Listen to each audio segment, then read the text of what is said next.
Good evening and welcome to the Historic Review Board meeting for... Oh, sorry. On the air. Oh, I didn't see the on-air sign. Well, thank you, madam. Just How's that? Is jump that right better? in there, Denise. Okay. In that case, I'll go down like that. Okay. He just... That'll push him up. Okay, well, again, welcome to the January 28, 2025 meeting of the Historic Review Board. We'd like to call for a roll call.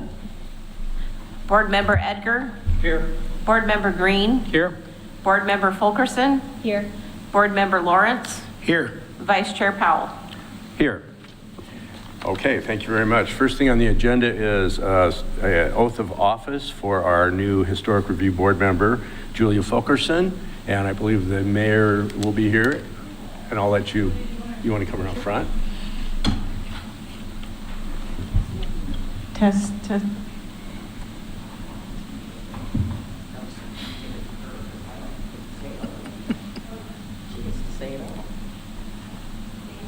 Yes, yeah, we're standing, yes. So I will begin just hold it and read it. Okay. We will sign it. So anyway, thank you so much for serving on the Historic Review Board, and it's my pleasure to swear you into office. And basically, I'm going to hand you the mic, so you raise your right hand.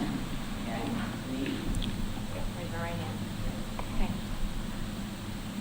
I, Julia Fulkerson, do solemnly swear that I will support the Constitution of the United States and the Constitution of the State of Oregon, along with the Oregon City Municipal Charter and Code.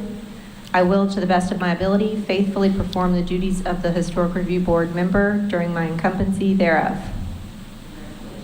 Thank you. Thanks so much. Okay.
Sure. Group picture. Let's go, gentlemen.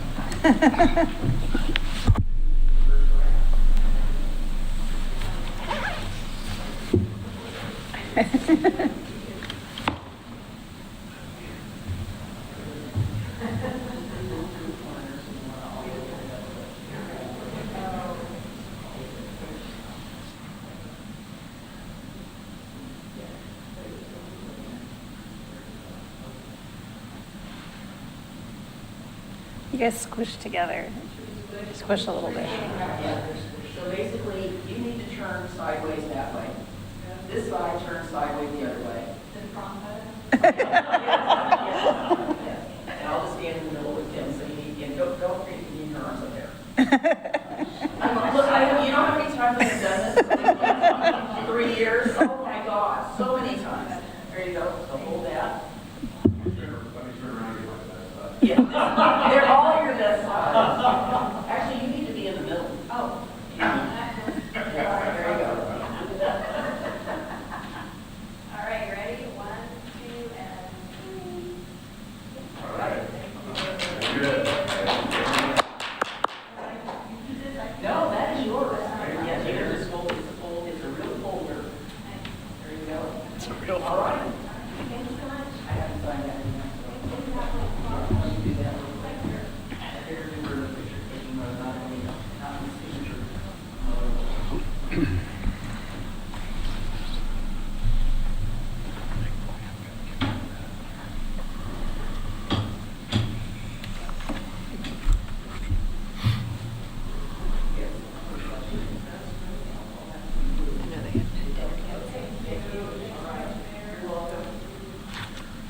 Okay.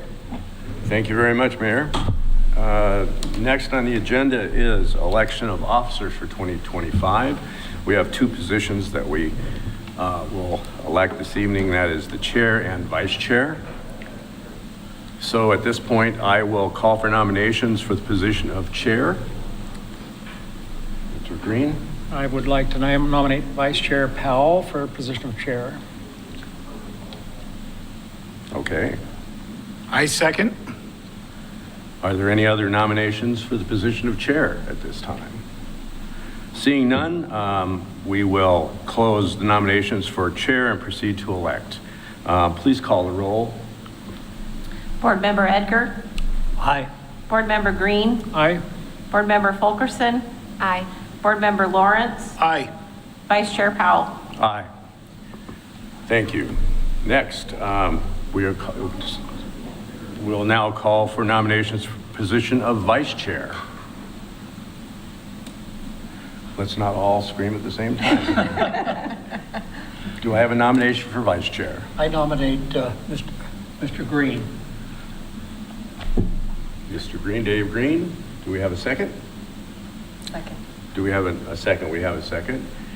Is there any other nominations on the floor for vice chair?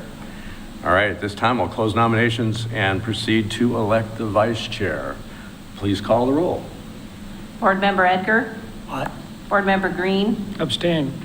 Board Member Fulkerson. Aye. Board Member Lawrence. Aye. Chair Powell. Aye. Thank you very much. Congratulations. Congratulations. I appreciate it. Thank you for being there. All right. Thank you very much, Kay.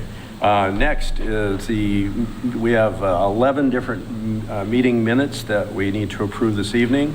Do I have a motion to approve those? And can we approve them all at once, or do you want to do them individually? All at once, okay. Move to approve. We have a motion to approve. Second? Second. We have a second. And we'll call for roll again. Board Member Edgar. Yes. Board Member Fulkerson. Yes. Board Member Lawrence. Aye. Vice Chair Green. Aye. Chair Powell. Aye. All right, thank you very much. And now, seeing no one in the audience, but we'll call for public comments if there are any. Do we have anybody online? Okay, very good.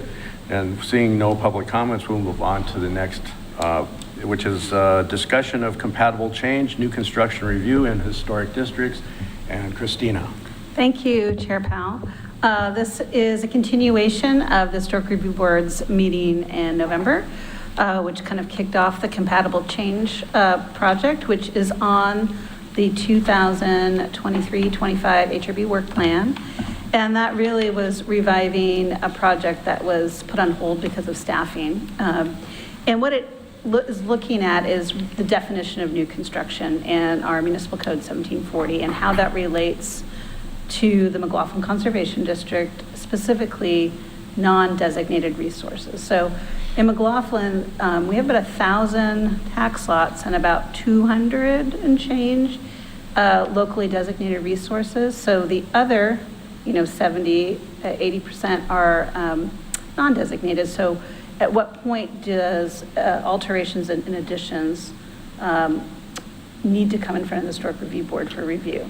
So the original code that was adopted in the 80s put a definition of 30%.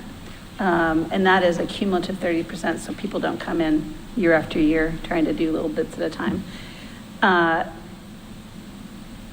The definition doesn't talk about covered and uncovered decks and porches and how you define the 30%, and doesn't talk about height or massing or bulk, or is 30% the right number? So that's where the conversation started a couple of years ago, and we brought in a consultant, Kristen Miner, to help. I'm going to talk a little bit about process, and then Kristen's going to talk about content. So the goal today is to really dive into the conversation, try to give both Kristen and myself as much feedback as you can about things that are really resonating with you. We are working on a survey online for the McLaughlin residents. Now, particular questions we may be asking you will be translated to a little bit broader questions, because the average person, would you want 20% or 30% in addition to historic resources a little too granular. So our questions are going to be a little bit larger. But the survey will be sent out on a quarter sheet to every resident of McLaughlin and property owner with a link to the project page, and then that survey will be on. This will be open kind of mid-February through mid-March. And the goal is to have an open house with the McLaughlin Neighborhood Association on March 6th before their meeting to allow an in-person discussion, but just also allow people to provide their feedback online as well.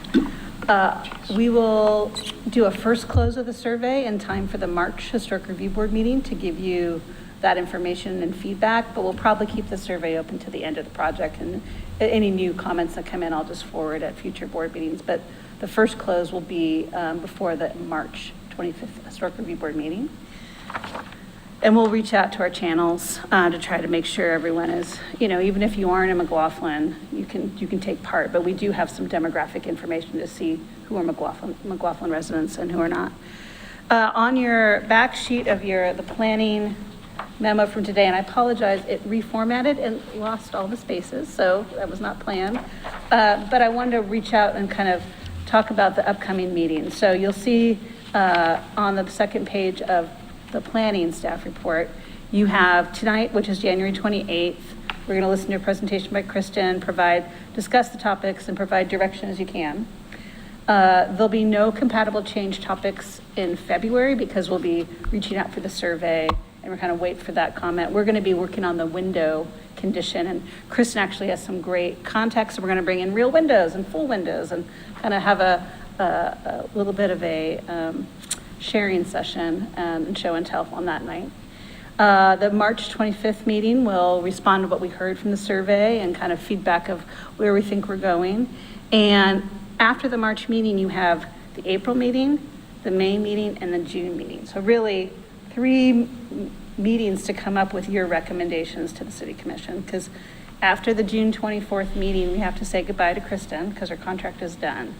And so the goal is at the June 24th meeting to have a formal recommendation of what you would recommend for legislative code amendments. At that point, you'll probably make an informal vote identifying that's what you're going to be formally proposing, and I would work with Aquila to get the board on a future work session.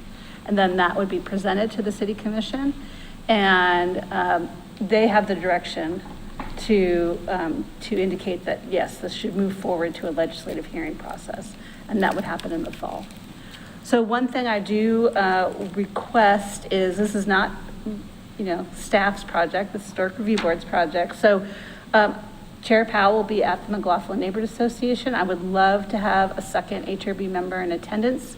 We can't have more than 2 because we can't have a quorum, because then it would be a noticed meeting.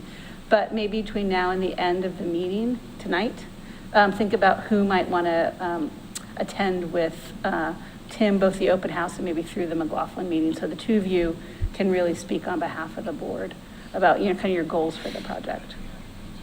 So that is where I am. I'm going to hand this off to Kristen, and really, as I told Kristen, she's going to keep asking questions and looking for direction. And when you have consensus, that's great. If you don't have consensus, that's fine too. But we're just trying to keep looking for direction every meeting so we can have the successful Historic Review Board recommendation at that June meeting. Okay. That's really what I'm looking for. So I'm going to hand it over to Kristen. Thank you.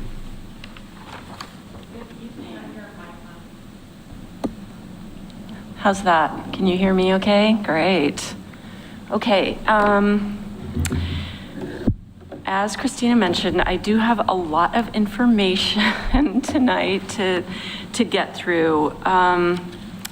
So I've got a whole PowerPoint, and we'll just see how much we can get through. Oh yeah, great. There's my PowerPoint. Okay, let's see. Let's put my sheets in order here.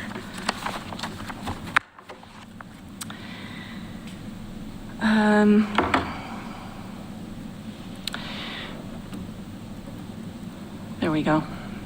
As Christina mentioned, this is the second presentation in the Compatible Change project. The first one was in November, where I introduced myself, and I believe almost everybody here was there that night.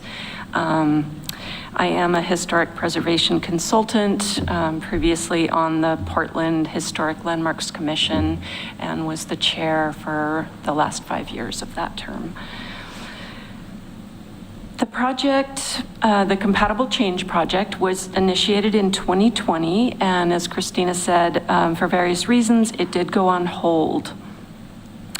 The project seeks to re-examine the definition of new construction, which serves as the threshold for which projects get reviewed by the HRB on non-contributing properties in the only locally designated district in Oregon City, which is McLaughlin. And let's see here, there we go. So here's what to expect this evening. First, there are a couple of executive summary slides, this being one of them. Then I will briefly cover comments or questions that some of you had from the last meeting in November. We will kind of briefly discuss the character of McLaughlin. And then we will do a deep dive into the code considerations. So that's where the bulk of the presentation is going to be. I have included two kind of recap discussion points. You can see by those blue arrows where those are supposed to be, but I'm honestly very happy to pause at any time. So I will be showing you the questions that we'll be considering. And if you want to stop and discuss anytime during my presentation, that is also just fine.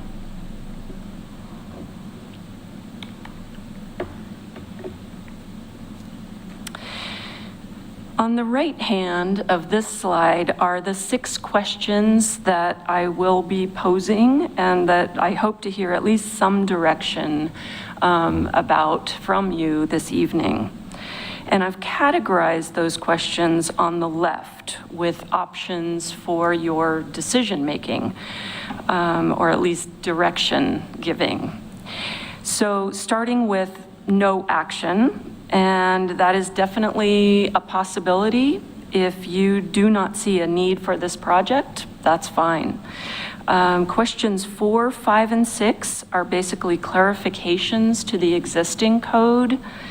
And questions 1, 2, and 3 ask you to consider what is being protected, encouraged, or allowed, and how best to do that.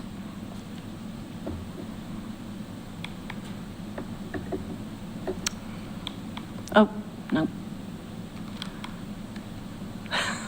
Okay. One slide forward. Let's see here. It's just when Kay has to move the new closed captioning, which is fantastic. There we go. But it reverts back to Kay's computer. So this happened last night where we're having this back and forth. So if you aren't able to, you can let Kay know and she can advance the slides. Got it. Okay. So first, these next 2 slides are getting to questions or comments that the HRB had from the November meeting. And those are kind of in red here. And before I get into this first question that you had, I did want to briefly cover some background on McLaughlin. As Christina mentioned, it was first designated as a conservation district in the mid-1980s. Let's see, it was then resurveyed in 2002, and the city adopted that 2002 survey and changed the date of eligibility to match the survey. So the date at which projects, or excuse me, at which properties could be historic or considered historic came up to 1953 at that point. There are two tests to count as whether a property is contributing or not. And those tests, one of them is date, so whether it was constructed within that period, which now extends to 1953. The other test is whether the property or the original building retains most of its original form and materials. So in other words, integrity. So any structure or property that's counted as contributing really needs to meet those two tests. So the question that I heard from the HRB in November was, well, why don't we just resurvey the district, since this last survey was done 22 years ago? There have been a lot of changes in, the physicality, additions, but also increased, projects that would now be considered eligible, because we have to look backwards 50 years to see what is considered eligible for the National Register. Well, it's not in the cards to include a resurvey of the district with this current code project. It takes a lot of time and energy. Having done them myself, I'm sure many of you also know, resurveying a district takes a lot of time and, frankly, budget. But it could happen with a future CLG grant. So a new survey would be looking at potential historic eligibility up to, say, 1975, if it were done in this year. And the HRB could decide to adopt, said future new survey, but you wouldn't have to. So this is something to consider as you're looking at the district. Currently, the date extends to 1953 for eligibility for being even a contributing property, but it's up to the HRB whether that ever gets extended closer into the present. Can I question? Yes. Could a resident make a request to have their house surveyed so as to have it included?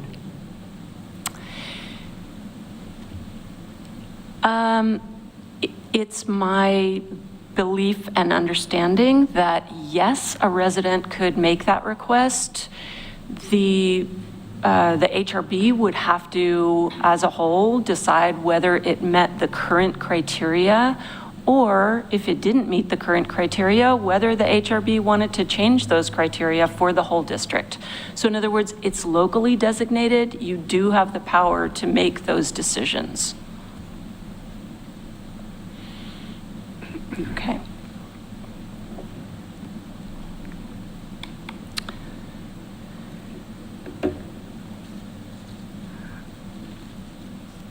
Now, addressing the last two topics from the November meeting, the HRB wanted to know more about some pending state regulations designed to allow more housing. And I wanted to just kind of briefly touch on this. There could be some very limited impact on the McLaughlin Historic District, basically limited to projects that are new detached multifamily projects, which are rare, right? In the district. Middle housing too. And middle housing. Thank you, Christina. So adding a single freestanding ADU or an addition, those type of projects would not be affected by any of the pending regulation. If the city does not receive an exemption, which we fully expect Oregon City is going to get an exemption, but it's not a guarantee, right? We could circle back to kind of provide more guidance or a review threshold for freestanding new construction or middle housing, sort of what that means. But the timing could be difficult. So I just wanted to, I guess, make sure you knew that there were very limited impacts from that state project onto McLaughlin or for this project. Will we know when the exemption, if and when? I'll we let get- Christina Yeah, it'll be answer late that. April. Late April. So we're have to assume through this we're going to have to go through this process assuming we aren't going to get it? I'm actually assuming we are going to get it, That's great. I mean, I take your, or most of it. okay. Well, so I guess you'll have to lead us through that because that's a big deal. I mean, to me, that was a huge piece of this. I think materials, we will be meeting it. We have to show that we have adequate existing variance and adjustment options. So it's kind of a big audit of our code, and I'm working with DLCD and the new housing office, which is HAPO. I feel confident that we meet it, but we are in a new world. So I feel confident. I'll be working with them this month. I'll have a better update in March. Okay, thank you. Is there anything we could do to contribute? I think just to add, one thing that we found out through this process is that we have to ask for an exemption to every single adjustment that is possible. So when Christina was saying, like, we may get, if we don't get exempted from all of them, we'll get exempted from most of them, that's because there's 10 things or more, and maybe they'll say you're exempted from 9 of these 10, so more to come. Okay.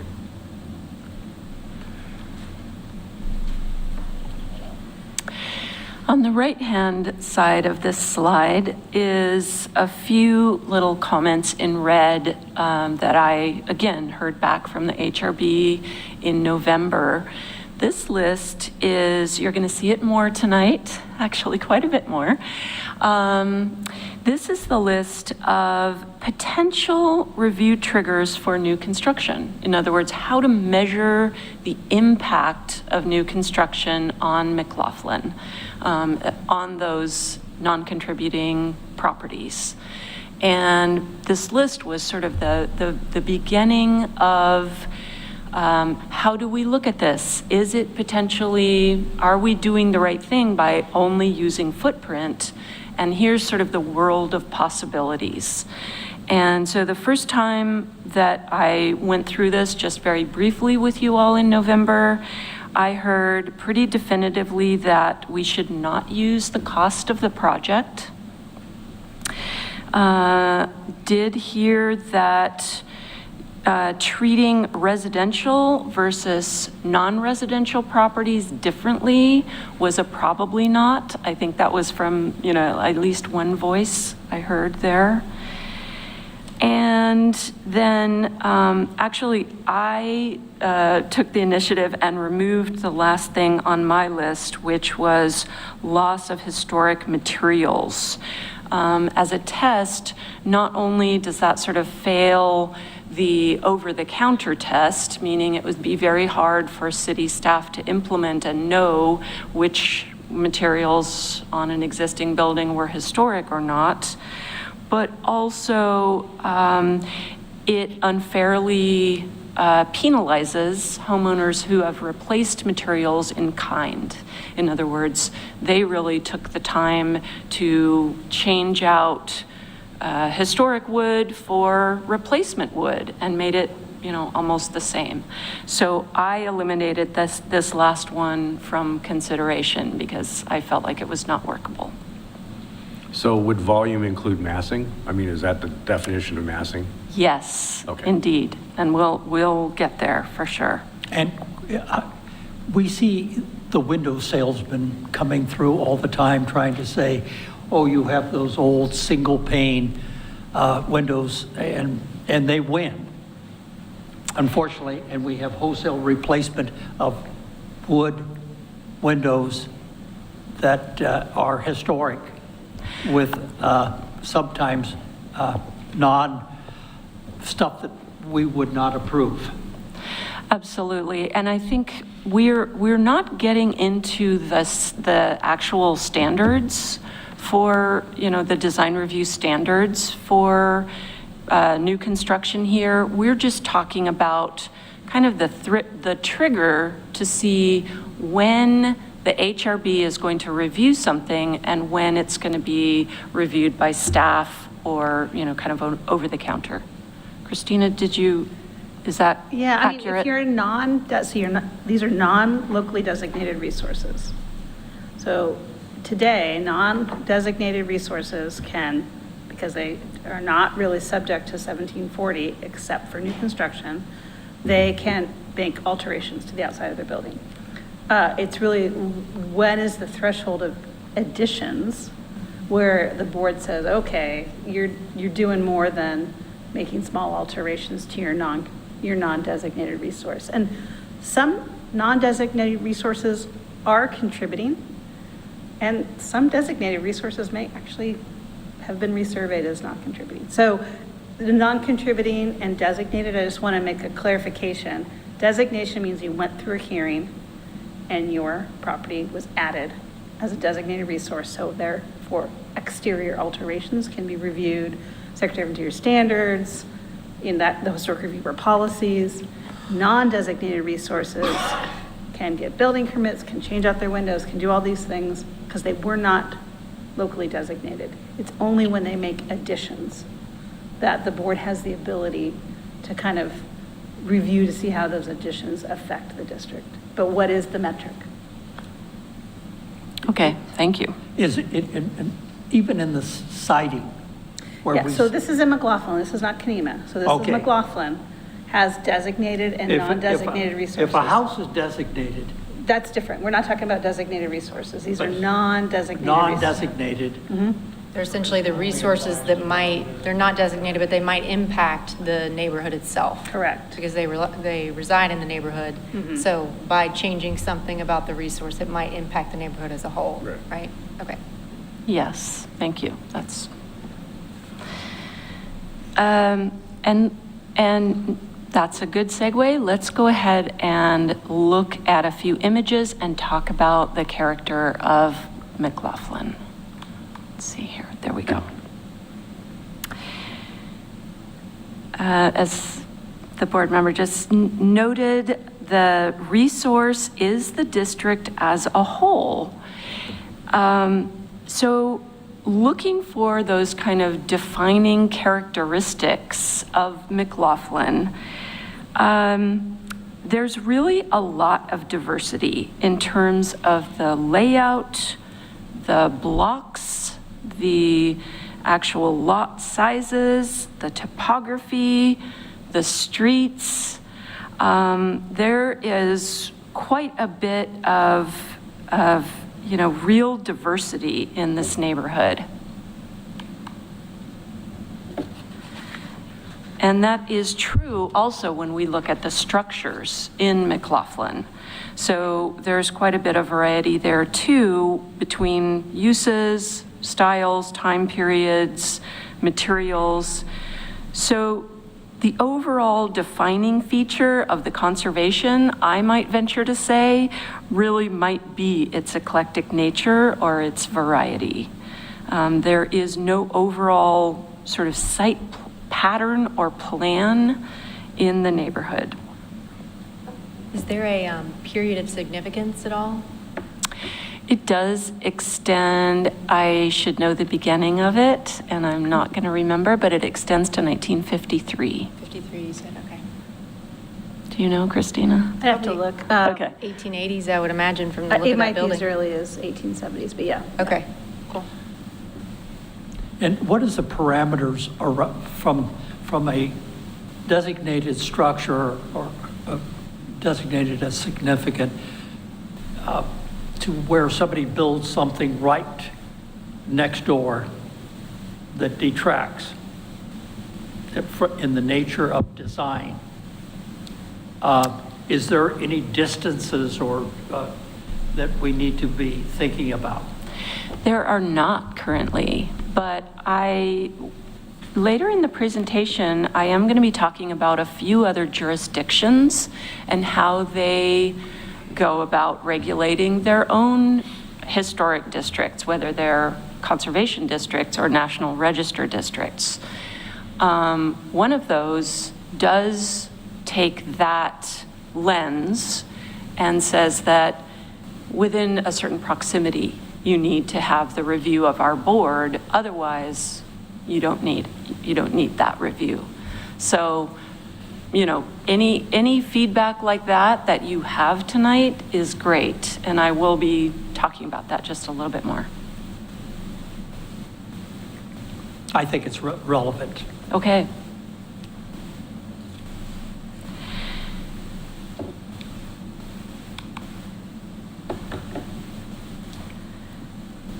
So overall, the goal here is really for the HRB to find the right balance between protection of historic fabric and change and adaptability within the neighborhood. So my question really, is the code currently working well to, on the one hand, stem the loss of historic structures that, even though they are not currently contributing, that they could be brought back to a more historically appropriate state, and on the other hand, allow for and even potentially encourage a reasonable amount of change to enable what I called modern life. So again, new freestanding or additions to individually designated or contributing properties are still going to be reviewed by the HRB. Procedures in National Register districts, such as Kanema, are not affected by this project, even for non-contributing properties there. So the goal here is to protect historic fabric and properties, but also lower barriers to reasonable and appropriate change. And I did want to mention that one barrier, of course, is a public review. So the question is, how can the code work to balance these two needs and to really only bring in those projects in front of you that really need to be seen?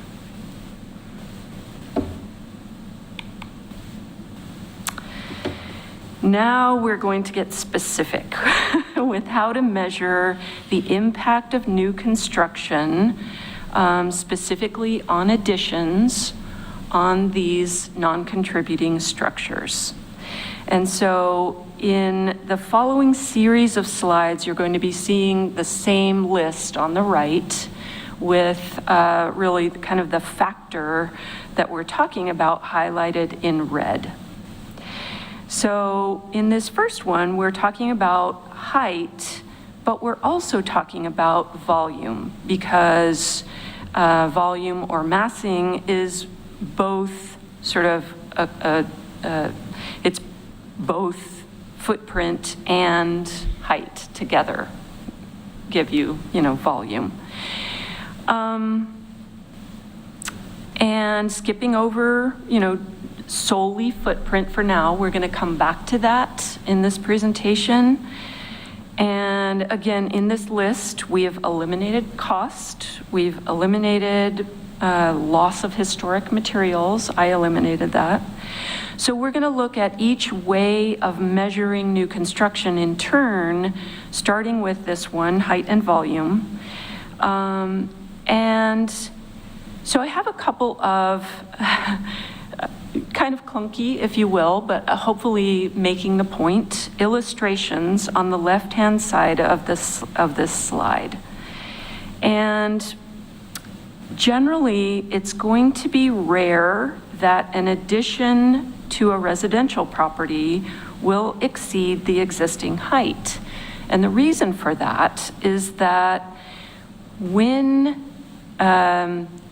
when you have to include either an elevator or a stair to get up to a level that's above the existing highest level of a house, that takes up a lot of footprint.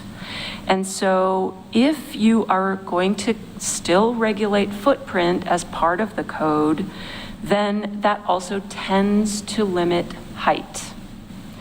So you will see in these series of slides my suggestion, which is, you can see at the bottom of the slide on the right-hand side of it there, a little X.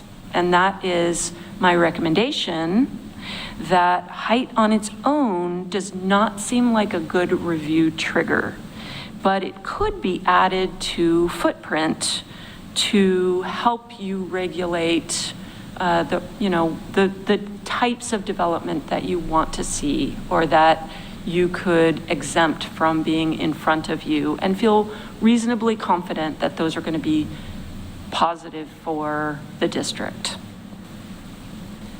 Does anyone have any questions about why I'm making this recommendation for height? I do have, Okay. so practically so I just want to make sure that I'm understanding your suggestion. So you're saying height on its own is not a trigger, but in consolidation with the footprint, it could be a trigger. But practically, Right. How do we enforce that? What does that look like?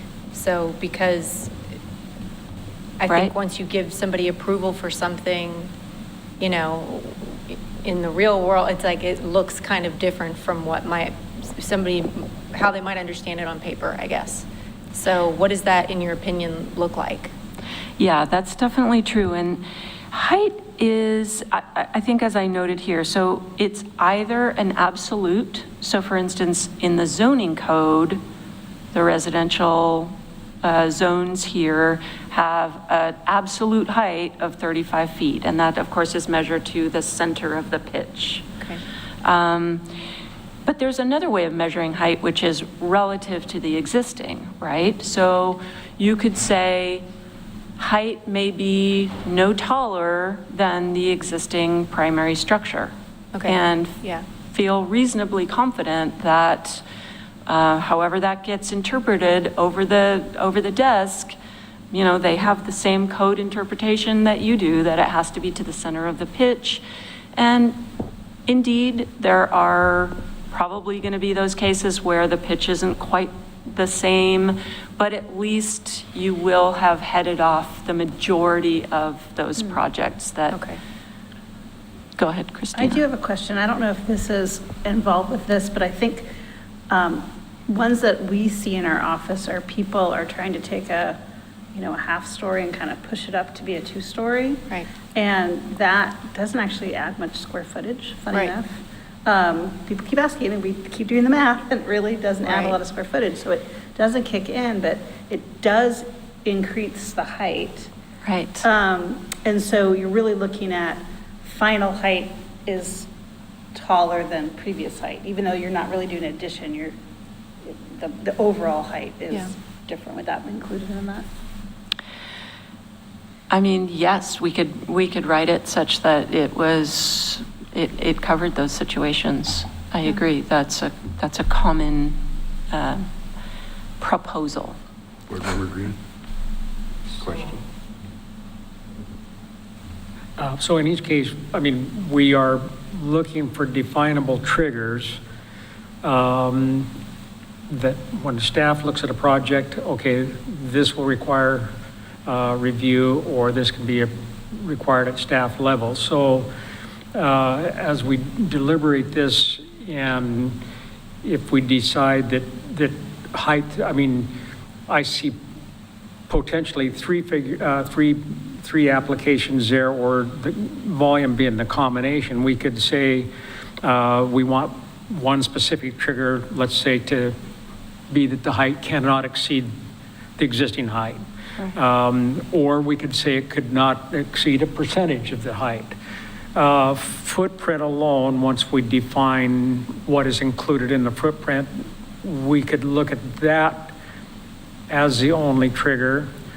Or if we want to look at volume, then there would be a calculation of complete volume versus the complete existing volume at a percentage of 33% or whatever is decided upon, and combine them all Yeah. and just look at a volume measurement.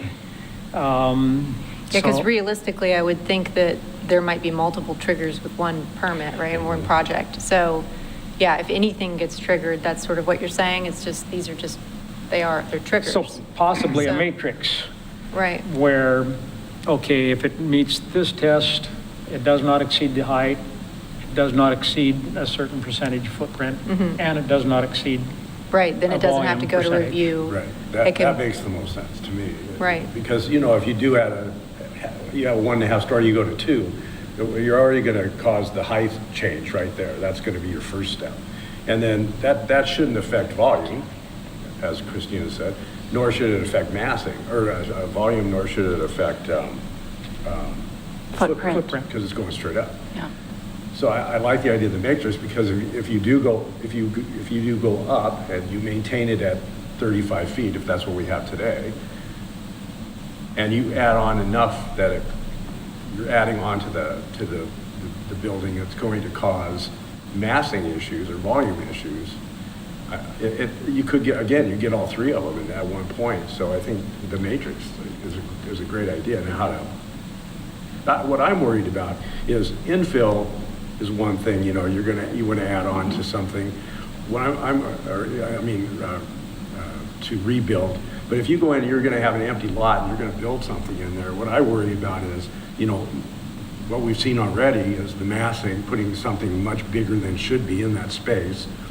Also higher than the houses around it. Right. That causes me Well, concern. but that's a different project. This is what triggers coming to you, not so this what your is- criteria is. Right. So standalone I'm new just thinking construction, beyond yeah. Yeah. that point. So if we say, you know, the property shouldn't exceed the height of the existing structure, and somebody comes to you and it does, and you guys can review it, that wouldn't be, as you're saying, a trigger for them to come to us. You would just say, no, you know, you can't do that because that's not within the Well, current we would say we guidelines. can't do it on a staff level. Here's the Historic Review Board application packet. Right. Here's your Oh, Right, timeline so if to it comes submit. to us, So you would if see they it. make a case Yeah. that this is appropriate, Right, it's within our purview then to agree and say, okay, we feel it is appropriate, yeah. but it just can't Yeah. be passed at staff level. It has to come to And I HR. think Right. I was talking to Kristen, I think the key thing is to remember, even though you have this addition, you are looking at how this addition is affecting the district as a whole. You're not instantly treating this as a designated resource, right? So you're having a little bit different eye, and that's why I find you're kind of using a little bit of those new construction design guidelines, because you're treating it as like, how is this affecting the district? Not, I would love to keep that wood window, can you keep it? I mean, that would be treating it like a locally designated resource, which it is not. Right. Right. But knowing one day it might be. Knowing one day it might be, but there's a little bit of like, you know, Right. you may not have the authority to treat it like, you know, Secretary of Interior standards. What about the addition is not compatible with the neighborhood? Right. Okay. Okay, should we move on? Sure. Okay. We can always come back to any of these.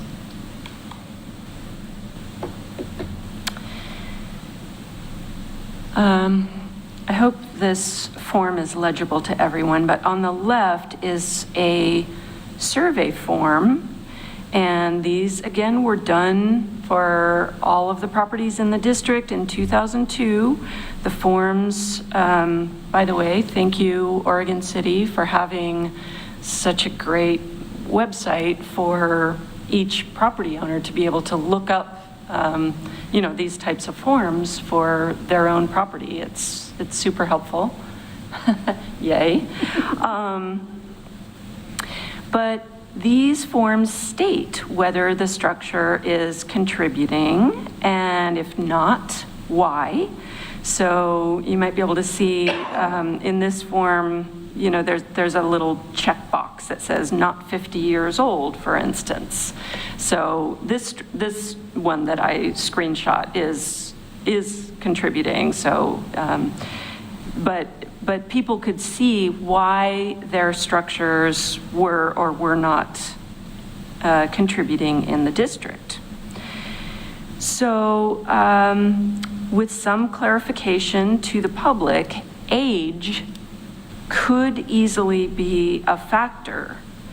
That would enable you to pay more attention to additions to historic properties. That is, if it was constructed 1953 or earlier, and not worry too much about additions that were on non-historic buildings or structures. There's still probably that there are the ability for these additions to have an impact on the district, so you want to consider that.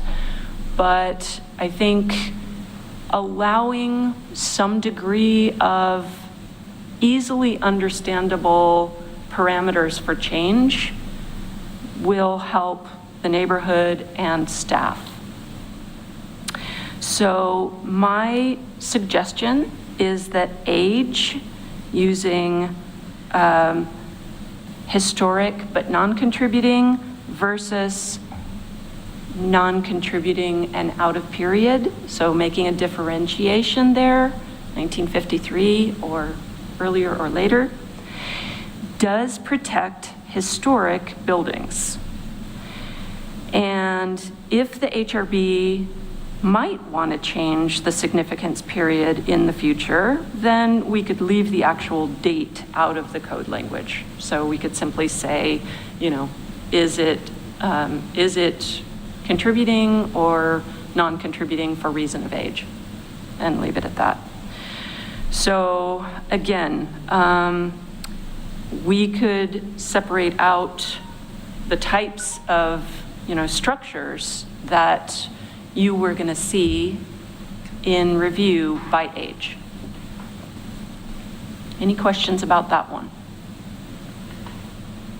Okay, great.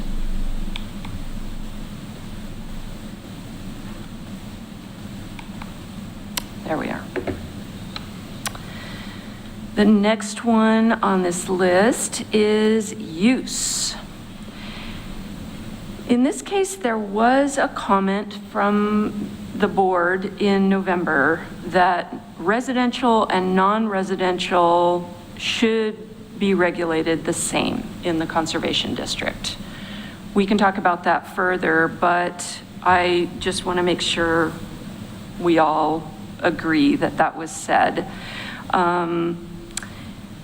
If an addition gets added to a residential use structure though, so an addition on a house, it gets very difficult to categorize that use as anything but residential. So even with the addition of a garage on a house, those uses tend to kind of overlap.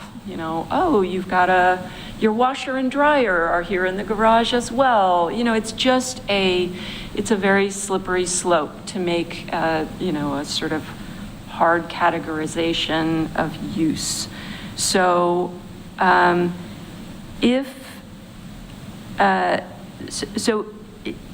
from my suggestion, use is not really a good measure for separating out what gets reviewed by the HRB and what doesn't.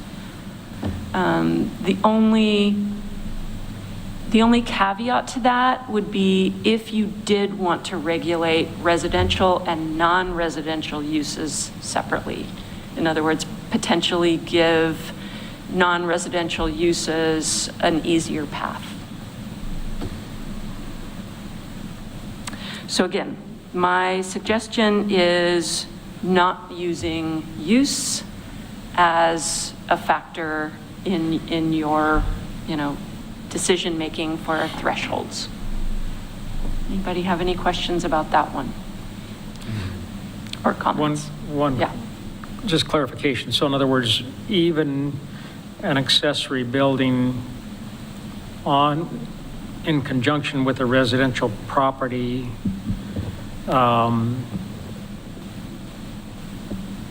you're suggesting could be considered a non-residential use, like a garage or something like that?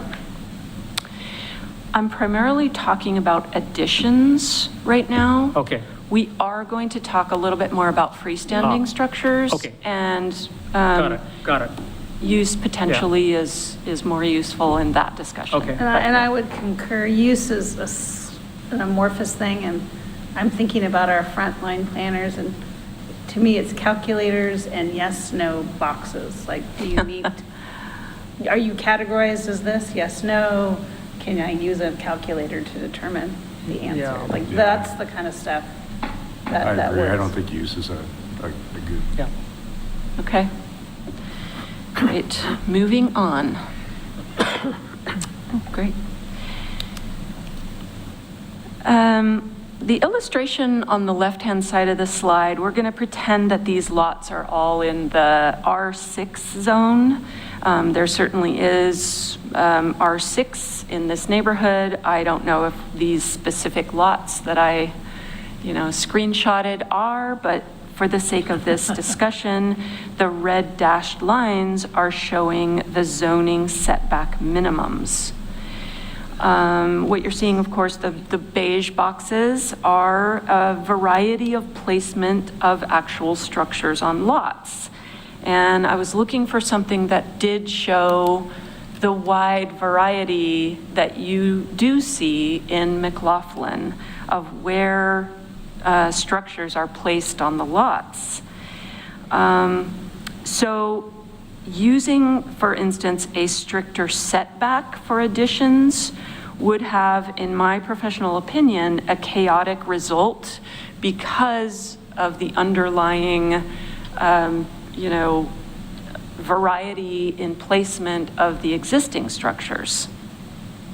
However, the location of a new addition relative to the existing building could be very useful.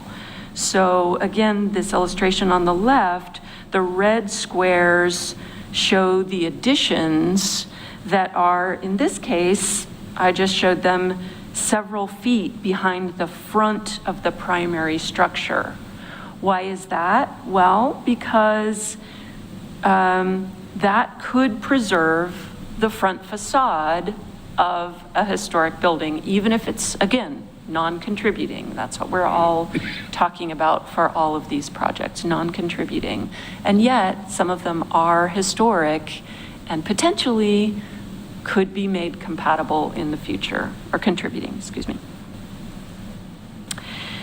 So my suggestion here is that location relative to the front of the existing structure, say, could be a good trigger, but not as a standard setback. That really doesn't work in McLaughlin.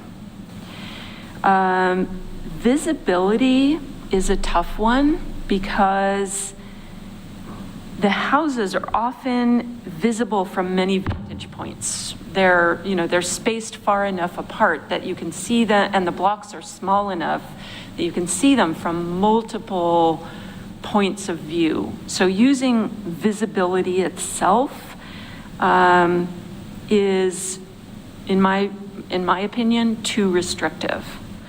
So I am proposing that this be narrowed down to potentially the location relative to the existing structures, and it could, again, work with a footprint designation. So this could work with, more than one trigger, but that we eliminate visibility and sort of a standard setback from consideration.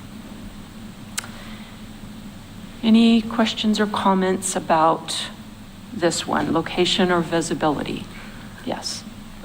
So I like the notion of maybe of a baseline trigger that it has to be some portion behind the front facade, or it comes to the review board.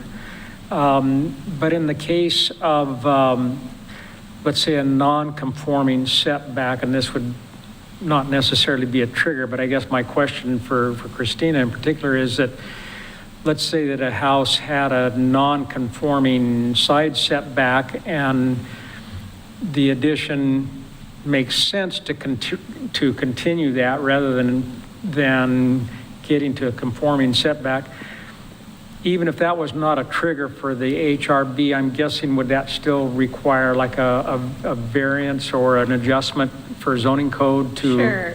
to accommodate? I think there's two pieces. This one is this great piece of the 1740 overlay district, which is historic preservation incentives, which we've had for about 15 years, which I love because it allows the HRB to do context-sensitive placement. Sure. But you have to get into it, and so actually triggering new construction can get you into that. But every once in a while, a non-designated resource has wanted to do an addition that doesn't meet setbacks, but can't get them to a hearing. And so they don't get to take advantage of the preservation incentives. But if you are going to a historic review board hearing, you can take advantage of the preservation incentives, which means the board, barring an easement or something, the board can look at context-sensitive locations. So if one came in the gate, then it should probably come to the board. Well, no, it allows the board. So if there's something that everyone agrees is the right place to put it, but it doesn't meet our setbacks, Right. the board has the ability at a hearing to adjust those setbacks. yeah. So that's great, because you can look at the best place to put it, not where the setbacks are. I think the second piece, and I want to confirm what Board Member Green is saying, is, additions that are, I'm just going to make up a number, and it's not the right number, that are 8 feet behind the front facade, so not the porch, front facade, Sure. is enough that if I'm on the street, I can still understand the massing of the historic part of the building, even though there's this extra addition. And so sometimes it's, the addition is behind that first window, of the side, and that's sometimes enough.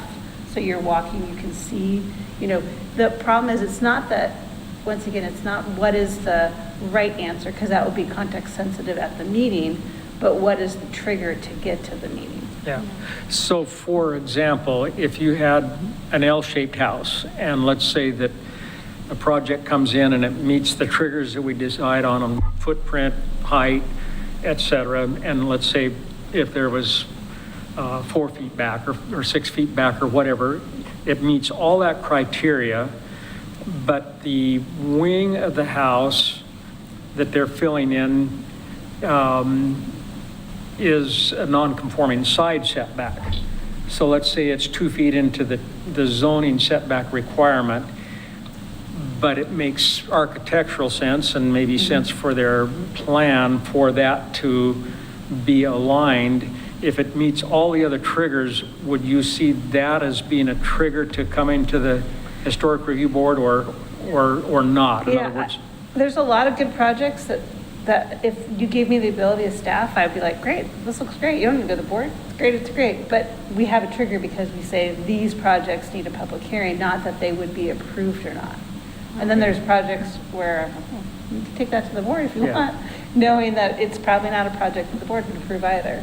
So just to reiterate what you're saying, I'd say don't worry about the setbacks. It's really more of how the relationship of the addition to the front, like you're actually measuring, the planning staff would take the front facade, not including the porch, and take a measurement back. Sure. Like that would be a metric, if that added into the matrix, and that would be that. If you put your addition on the back side of your building, go get your building permits. If you want to put your addition really close up so it's hard to differentiate the historic volume from the addition, that may be, but the question is, the board looks at that, and then the larger answer is, what are you going to do as it goes to the hearing with this non-des? Are we, it could be that you're like, well, you've done the best you can. We understand this is non-designated resource. It's barely eligible, or, a lot of Yeah. irretrievable loss of integrity. At some point, it's lost. You may say that what you're doing is not either contributing or adversely affecting, it's neutral. I mean, that could be an answer for a specific situation, but the board is reviewing it. Right. Well, I tend to think, like you said, I mean, this is such a open-ended one, that's very dependent on the resource, the structure, whether it's designated, non-contributing, whatever it is, we're looking again at the district as a whole, and that's the resource. And so I think that, everybody's houses are going to be different, as you said, and they might have completely lost integrity, right? But they might still be historic. They might have a different shaped lot, different sized lot.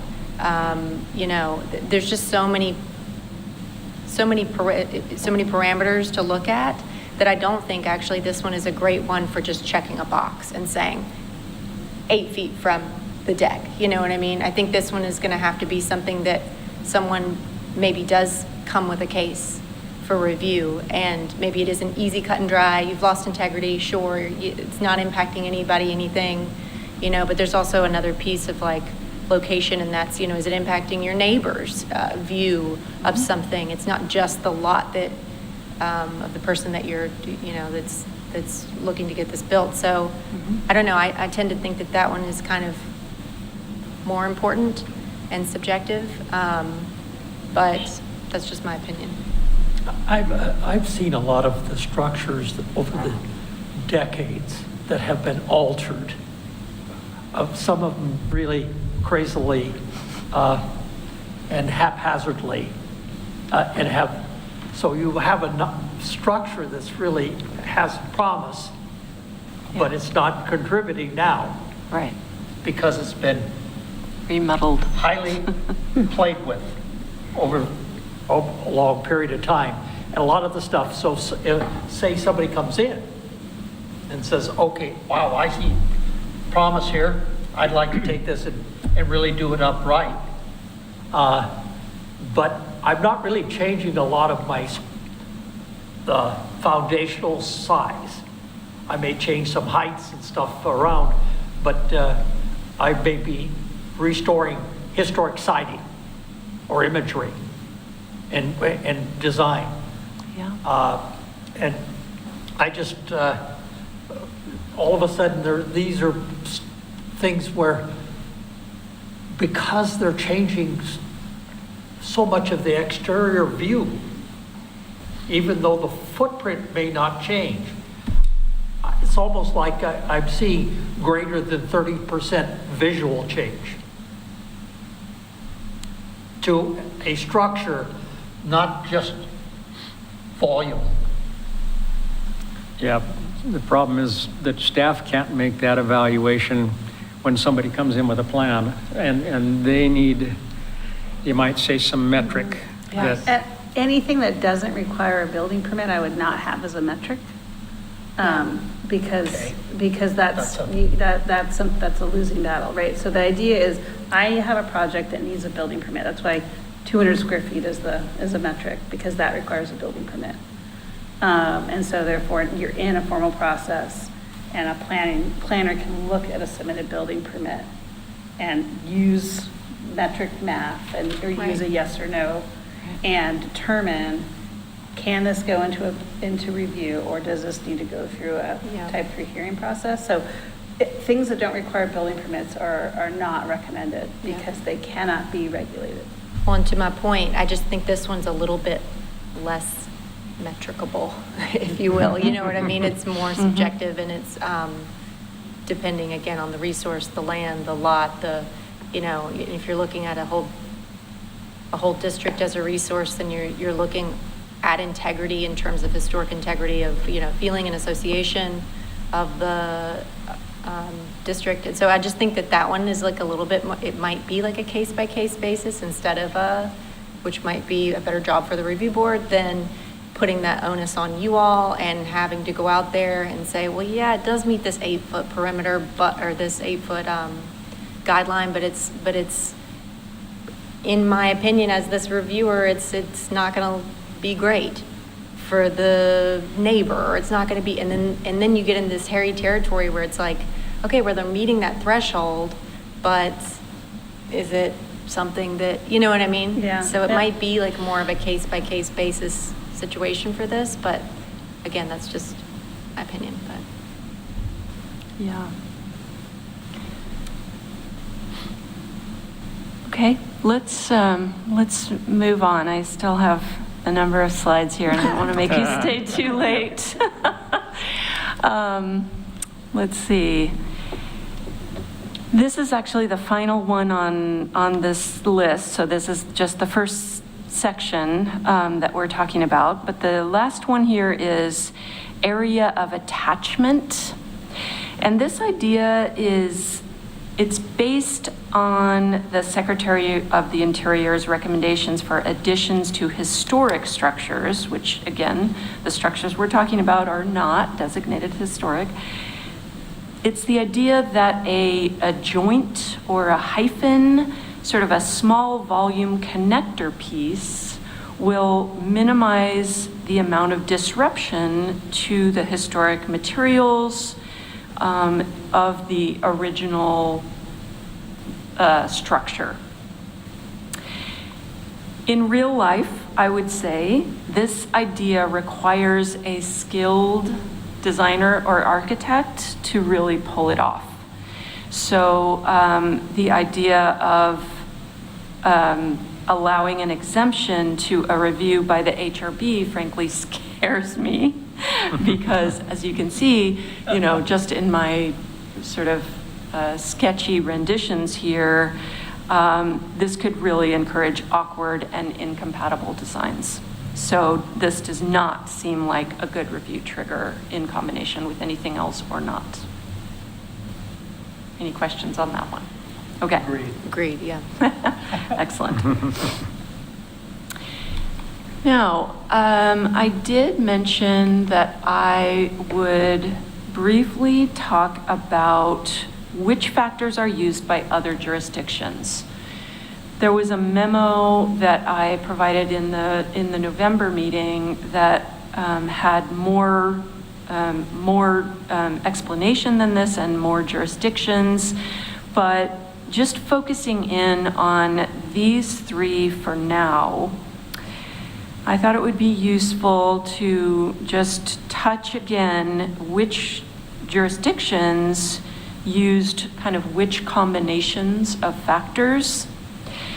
And these are not exactly a one-to-one comparison because I wanted to be very clear that Corvallis has no locally designated districts. So what they're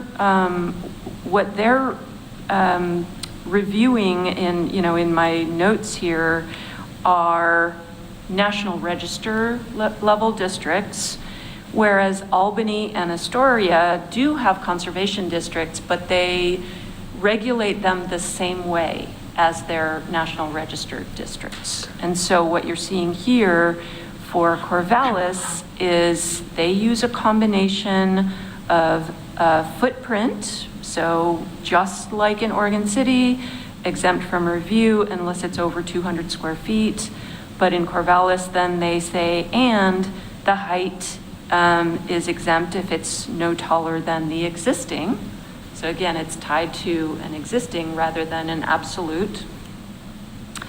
And then there are some somewhat complicated thou shalts about visibility. So in other words, some more minor changes that can take place without a review. And those include you can replace all the doors and windows if it's not visible from the street. So there is a visibility test there. In Albany and Astoria, again, Albany is using footprint. It has a very tiny footprint, exempt from review. And then they combine that with an age test. So if it's built after 1945, which is when their period of significance extends to in several districts.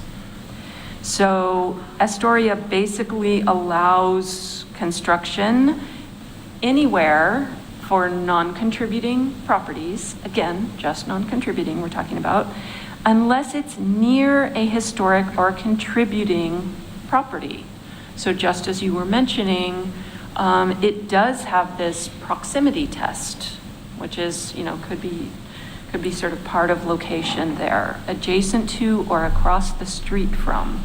And that's really their only test. So I would characterize Oregon City as being, at this time, a little more conservative than any of these other jurisdictions. Just because, again, what they're reviewing is both National Register districts, which all of those projects come in front of you, whereas they have some exemptions. So there's, it's hard for me to make a one-to-one here, but I hope you get the gist here. And we can look into any more of these and look into, exactly what their codes say if you are interested in sort of some of these directions tonight. So just to have a recap or discussion point here, these questions are mostly getting at how to measure the impacts of an addition on a non-contributing property. So question number 1, does the HRB support keeping footprint as a trigger, perhaps in combination with another development factor or factors? And it is my suggestion that you do retain footprint or area as a measure of how to look at new construction, because people are used to it. It's certainly makes sense to keep it as at least part of the equation. And then question 2, should the project continue to explore the use of some of these other factors in combination with footprint? And again, on the right hand, you are seeing, kind of my suggestions perhaps or recommendations as these factors apply to additions. But note that height and use, perhaps others could be used as factors in looking at freestanding new construction also. So these, my X's and checks are really as, as we're honing in on additions only. So would you like to discuss these 2 questions at this time, or would you like to move on and we can come back to those? It's up to you. I think we should talk about it, because I Right. think while you have most of them, what I heard was footprint, volume, age, and location, which you have all but volume. And that was really, I think, at least in the conversations that I heard, talking about massing and make that the matrix of, those 3 things could come together to work together. So I would, you've got everything except volume checked, and I would definitely recommend that as part of it. I wouldn't mind going over the height again, because I think there was a missing piece there for me. If you wouldn't mind reviewing your recommendation for not including height. Yeah. I'm going to go ahead and see if I can go back to that slide. Okay. The height recommendation is, so you're absolutely right. I think I erred just a little bit on my list of recommendations, because I am not recommending height as a solo trigger. So it would have to be in combination with either footprint or some other measure of the impact of new construction. But it's my belief that it's going to be pretty rare that we'll run into projects that are really pushing the height boundary that are additions on existing structures. However, the volumetric idea that you're bringing up, I guess I would like a little bit more clarification on how one would measure that. You can't really say that height could be a percentage. So for instance, it's either one floor or the next floor. You could certainly say it's an absolute height in terms of, a number. You could say relative to the existing, but I don't think percentage really works as height, just because you're not going to get a usable floor height in some cases. So volumetrically, we could certainly explore that. I don't know if you had any other comments about that, or if anyone else wants to talk about that. There's even a challenge when you use percentage, which we would have to delve into, because are you considering footprint or let's say square footage of area, total footprint, total square footage of the living area if it's a multi-story house? Right. Are you including the garage? Are you including covered porches, uncovered decks? In other words, what your base measurement that you're taking a percentage of. So that would have to be defined. Agreed. So the same would be a function of a volume measurement. There would have to be a base definition of how is the existing volume. So if the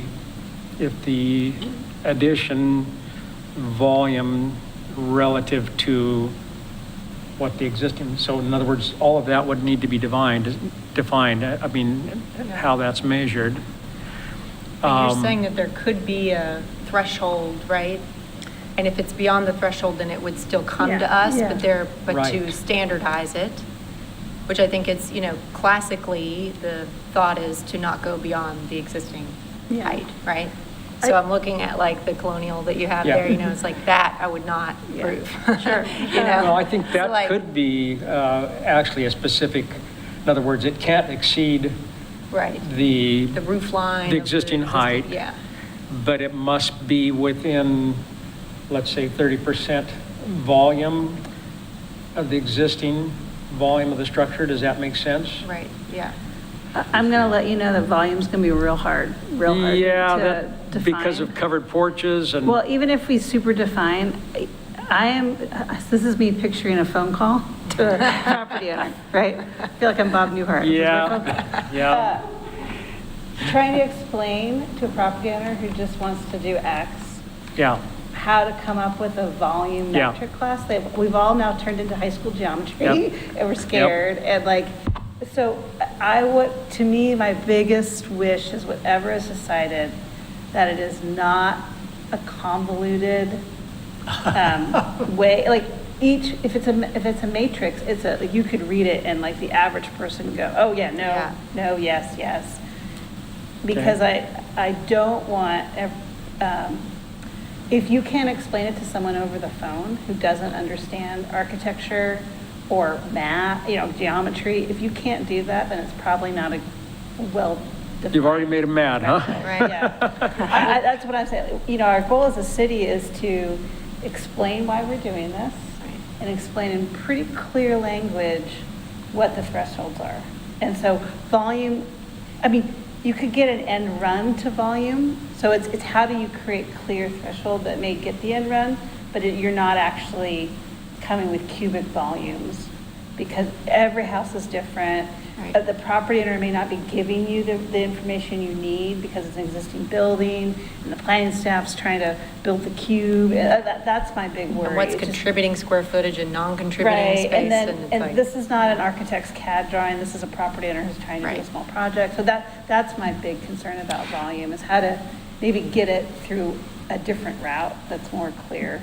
I think footprint covers massing very well. I mean, I think that the footprint and the height, to me, make the Together. most sense, like you have written out with volume. It's like, if you say footprint plus height, then maybe we could eliminate volume because the footprint would cover massing, and the massing and the height together kind of combine to create a volume situation, but, I don't, sorry, Ed. Well, as far as the contributing, that they can get to easily because that's part of the survey. So in other words, do they fit that criteria? That's, you can tell them over the phone if they're contributing or non-contributing. True, based on data from 2002. So just remind everybody that is a point in time in 2002. Yeah, yeah. Because planning staff is not going to go out and do a new assessment of the Right, historic right. significance. Well, and I can tell you right now, I'm reviewing and evaluating, 50 years is no longer the mark, it's 45. And so, 53 obviously is beyond both of those, thresholds, but maybe there are buildings in the area that are, minimal traditional style that are now going to come up for historic surveys. And, so I guess you got to think a little bit about future surveying too. I mean, you don't want to be so conservative that you do that to everything, right? Because it's limiting to the property owners. But at the same time, yeah, kind of considering that in addition to considering the existing eligible or structures, so. So Yeah. question then, Christina, is when you talk to them over the phone, if the criteria of footprint was a percentage, would it basically be just the footprint, then I would assume of the building, not living square footage or anything like that? In other words, if you've got a 30 by 30 building, you've got a 900 square foot footprint. Well, we do say size, so it is a volume, and that is one of the, if nothing is done with this project other than clarifying how one determines 30% of the size, because We're it is a gonna get into volume. that. It is a volume discussion, it's not just a footprint, because it's the size of the building. Understanding like where you start with your bottom number, how do you start with it, and that's the uncovered decks and covered decks and porches, and like what constitutes Right. that. So whatever happens, that is to me the minimum requirement for this code change, and then everything else, is a conversation. But the footprint can be its own piece. So footprint and height, that's easy now, right? Yeah. So The definition of the 30% addition of size, that's that volume question. your comment about height, I think the volume does speak to that in my mind, because let's say you have a 30 by 30 single story and you can't exceed the height, the existing height, versus a 30 by 32 story Fast. and you can't exceed the height. Right. It just kind of runs with it. Right. So it seems like for staff purposes, if there is a clarification of what is included in the footprint, let's say covered porches and the building and the garage, or whatever we decide is appropriate. Yeah. Does that make sense? At the minimum, a clear and objective Yeah. definition is So in the other minimum words, needed. Yeah, it's very Something like easily More determined. than 3 walls, and. Yeah, it's and very a found- determined. and It's some not like- semblance of a foundation, Well, and I and you think get triggered. accessory buildings have not been included. I mean, this is looking at the original structure, and do you count the porch? Do you count decks over 3.5 feet? Yeah. Do you count, if I'm adding a larger deck in the back, does that count as the addition? Yeah. So those are those questions. So at a larger deck on the back, would it be part of the volume? That's where we're That's what we're trying to decide. We have exactly a question about that to you, so. Yeah, I mean, I think that those Staff can be needs- clarified. It's like, any sort of like adhering to the structure, and any sort of like, well, I can't even remember where I was going with this, but I think that they can be clarified if you're talking about, if you keep within sort of real estate terms here, your square footage, and that could be total square footage. I guess it doesn't have to be conforming and non-conforming. And then are you adhering to the structure? Because then somebody might argue, okay, well, I'm not building a deck, but I'm doing a whole backyard renovation.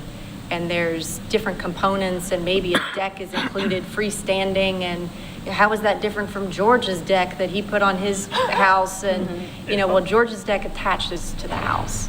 And so that is, more of a, I guess, a trigger. Does it extend from the structure or not, I guess? So anyway, these are all just. Why don't I go ahead and move along Yeah. then? Because I feel like, you're ready to talk about this, and Yeah. it's great. We can come back to questions 1 and 2. So now we are moving to the part of the code that is talking about freestanding construction. So you can see that in red on the upper right-hand side, part of this whole code in question right now. There's a lot of pressure from elected officials to ensure that every community has a mix of housing, including middle housing. And the current allowance for, I guess, a reasonable outbuilding in the district is fairly small, and it equates basically to a single car garage. So my question to the board is to consider, is a single car garage really the only outbuilding that is currently being encouraged in McLaughlin, excuse me. It's kind of a big question. This has ramifications for the livability of the district in the future. Do you want to be encouraging perhaps a small ADU, which could be 400 square feet? It could include other parameters, of course. You could, say that it has to be, some additional factors and meet those. But this is an opportunity for this board to decide what types of construction in future could we not only allow, but even encourage and see those results, in sort of the built environment as something that people will go to as the easiest path, right? So HRB hearing is not the easiest path. That still should be, one way to get their new structure, whatever it is, built, but allowing for some other types of structures to be built is, an opportunity at this time for the board to consider. So for freestanding construction, it would be easy to combine a footprint measure with something else like height to, again, shape this result and encourage a positive outcome. And the question is really, does 200 square feet allow for a reasonable outbuilding? And is that reasonable outbuilding a new, one-car garage? Or would the board want to consider enlarging that slightly, or, enlarging it up to a small ADU size? That's a good question. I mean, we do have ADUs in the neighborhood, and they're well done.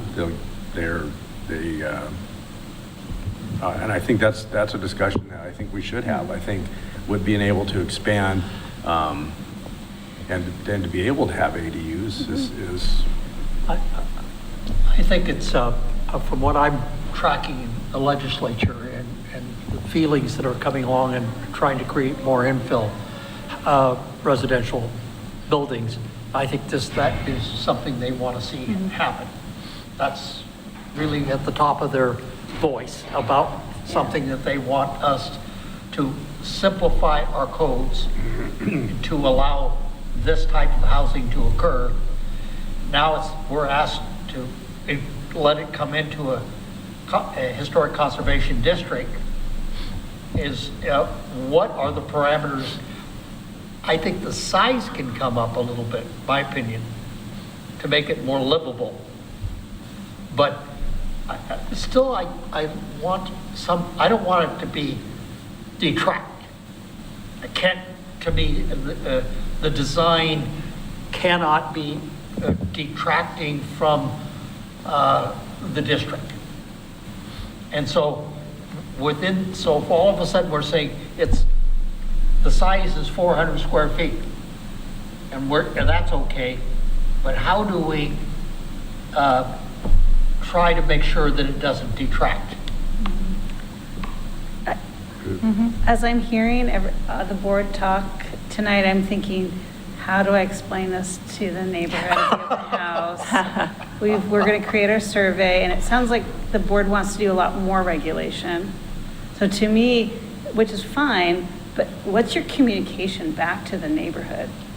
I think it's You know, and reasonable so- to allow Right. people to have more than one car garage. So I think this is just me as a communication person of explaining and getting actually from these board meetings to a legislative hearing. So like, we got to get community support, right? So if the board is going to, in a sense, potentially regulate more projects, having something else that is now exempted that was previously potentially reviewed because it is what the community wants to see, that's a lot easier communication path. I'm just being frank, that's a lot easier communication conversation than the board wants to do more reviews. So having this, like, the board is looking at different ways that new construction and additions can affect the district. We really honed in on the things we care about. We also realized the community wants these too. So think about how you're communicating that to the neighbors and the property owners so they also have buy-in too.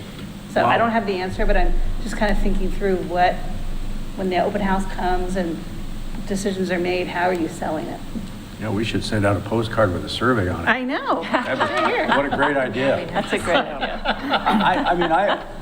I agree with Paul. I'd like to see more ADUs, but I also would like them to be well done. Because you can go to Home Depot and buy a 300 square foot thing that looks like a barn and drop in the back, right? And is that what we want in a conservation district? I don't think so. But if there's an ADU opportunity for somebody to bring their ailing parents to live, like me, for instance, it'd be nice to be able to stay in the same neighborhood and in a smaller thing. But again, we wanted to meet the criteria. Is there any way we could have kind of like a one-stop shop review process so that it is less costly and less time sensitive, but somewhere along the line, somebody says, okay, yes, we could waive the 200 square feet to 4, but you have to get an acceptance of design, some type of slash. Sure. It comes before, but it's kind of up or down, and we don't. And there's something about, I don't know how we could explain it, or how you could explain it. That having like a consent agenda has been talked about over the years, but it's real hard because people put a lot of time and energy and money, and staff thinks it's fine, and then something's pulled. What's the reason why it's pulled? Ideally, we're using these clear and objective standards. So there is some worry, creating more process. there are some people who will never put an addition onto their house because they do not want to go in front of the historic review board. Like, it scares them that much. Like, they will redesign their project to Yeah, stay they don't under the threshold. understand it, and, yeah. So I'm saying that exists around, right? So we're fighting that conversation. This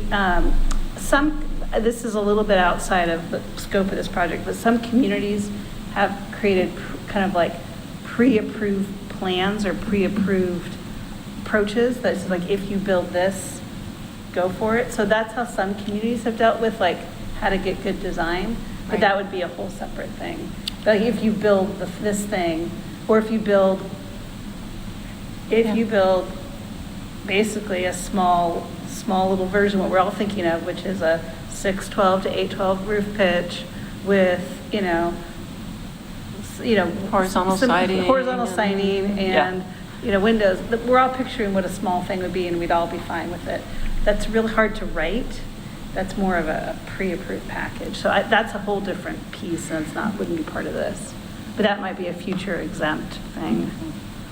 Well, when I worked at the Landmarks Commission in Kentucky and Louisville, they had all garages over a certain square footage came before the Architectural Review Board.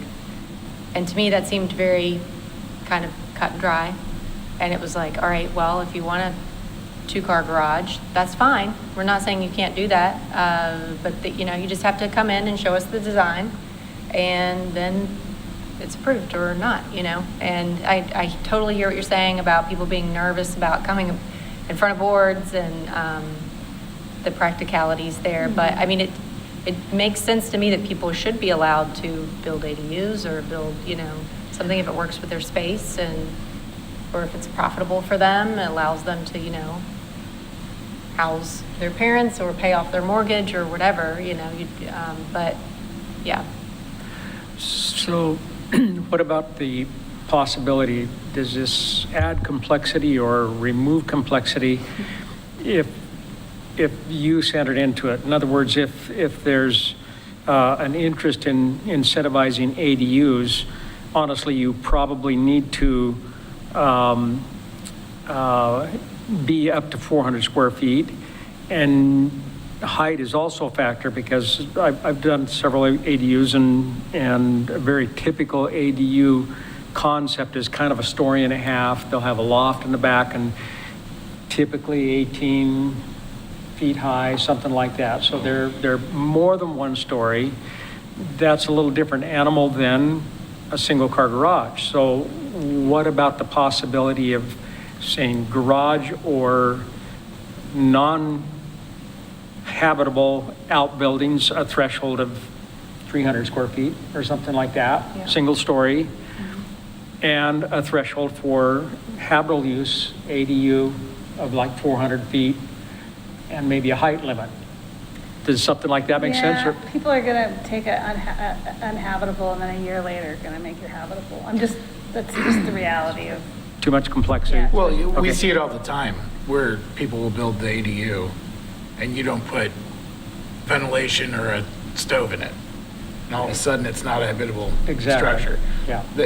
It's plumbed, it's Yeah. wired, it's ready to go. Yeah. We get final approval. Yeah, A week later, we put in a stove. yeah. And that's going to happen. Christine's right. It's going to happen constantly.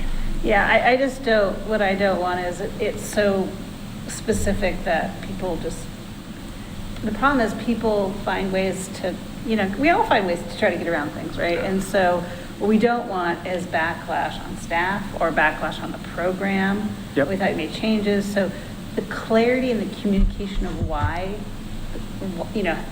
whatever comes out of this project, we have to be able to write pretty clear the elevator speech of why we're doing it and why the community wants to support it. And so the more little metric-y and nuance-y, if we can't clearly communicate, then it's hard to sell. Well, let me ask you this. So if it's, if we're getting rid of use as a trigger, then does it matter if it's an ADU or not? No, I think what Kristen was trying to say more is like, here's a bunch, so we've looked at more restrictions. Well, is there an exemption incentive? Right, like a Yeah, caveat. and as we're in a housing crisis in Oregon, right? So one thing could be here's an incentive to build a small little dwelling. Right. that you don't have to go in front of the Historic Review Board. We've capped the size. You know, the state is definitely, you know, like almost like a house in a cluster housing. It's kind of what I'm hearing. Yeah. You know, like a cluster housing house, you don't have to go in front of the Historic Review Board if you meet X, Y, Z. That's an incentive.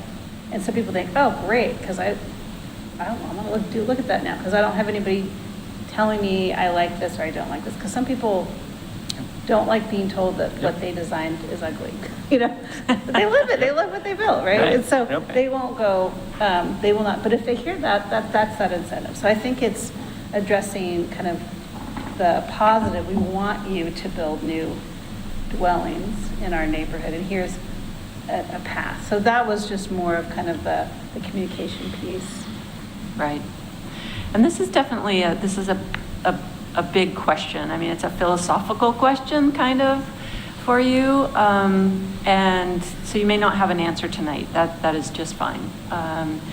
But I do hope that we can come out of this project being pretty comfortable with, you know, either kind of sticking with the freestanding regulation we have, or expanding it a little bit, or expanding it to be, you know, allow for that tiniest of ADU and have a good reason for it, as Christina said.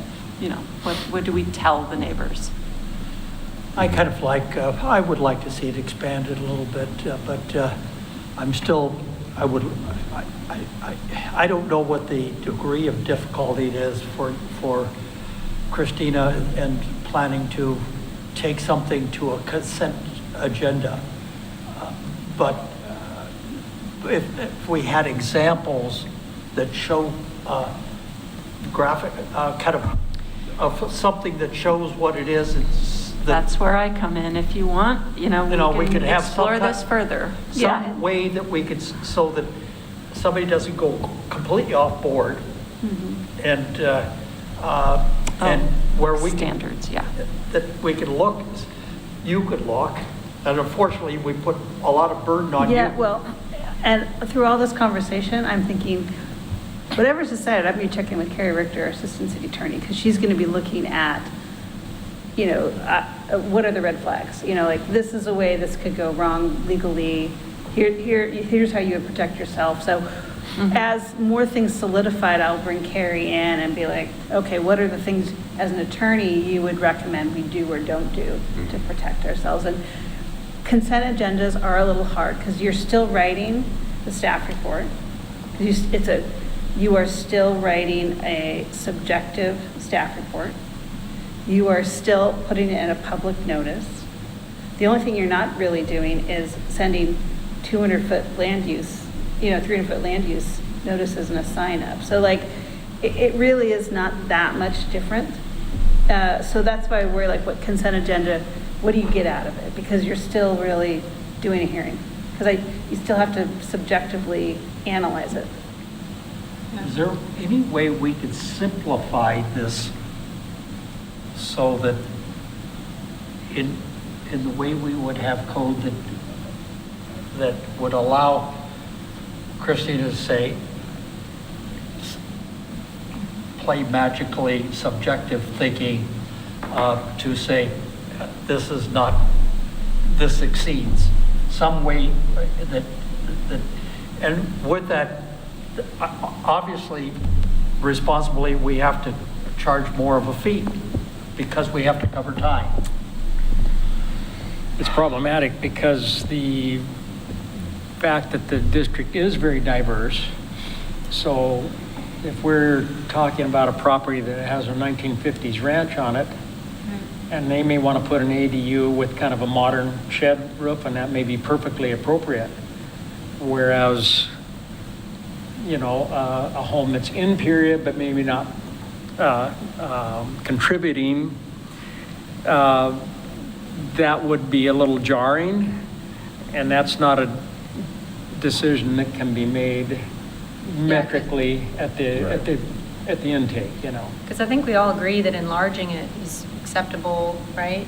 And an ADU is acceptable. Yeah. It's just the design guidelines at that point, and how do you measure what is acceptable based on the And diverse that neighborhood? can't be done at a Can be a staff whole level. spectrum. Yeah. Yeah. So,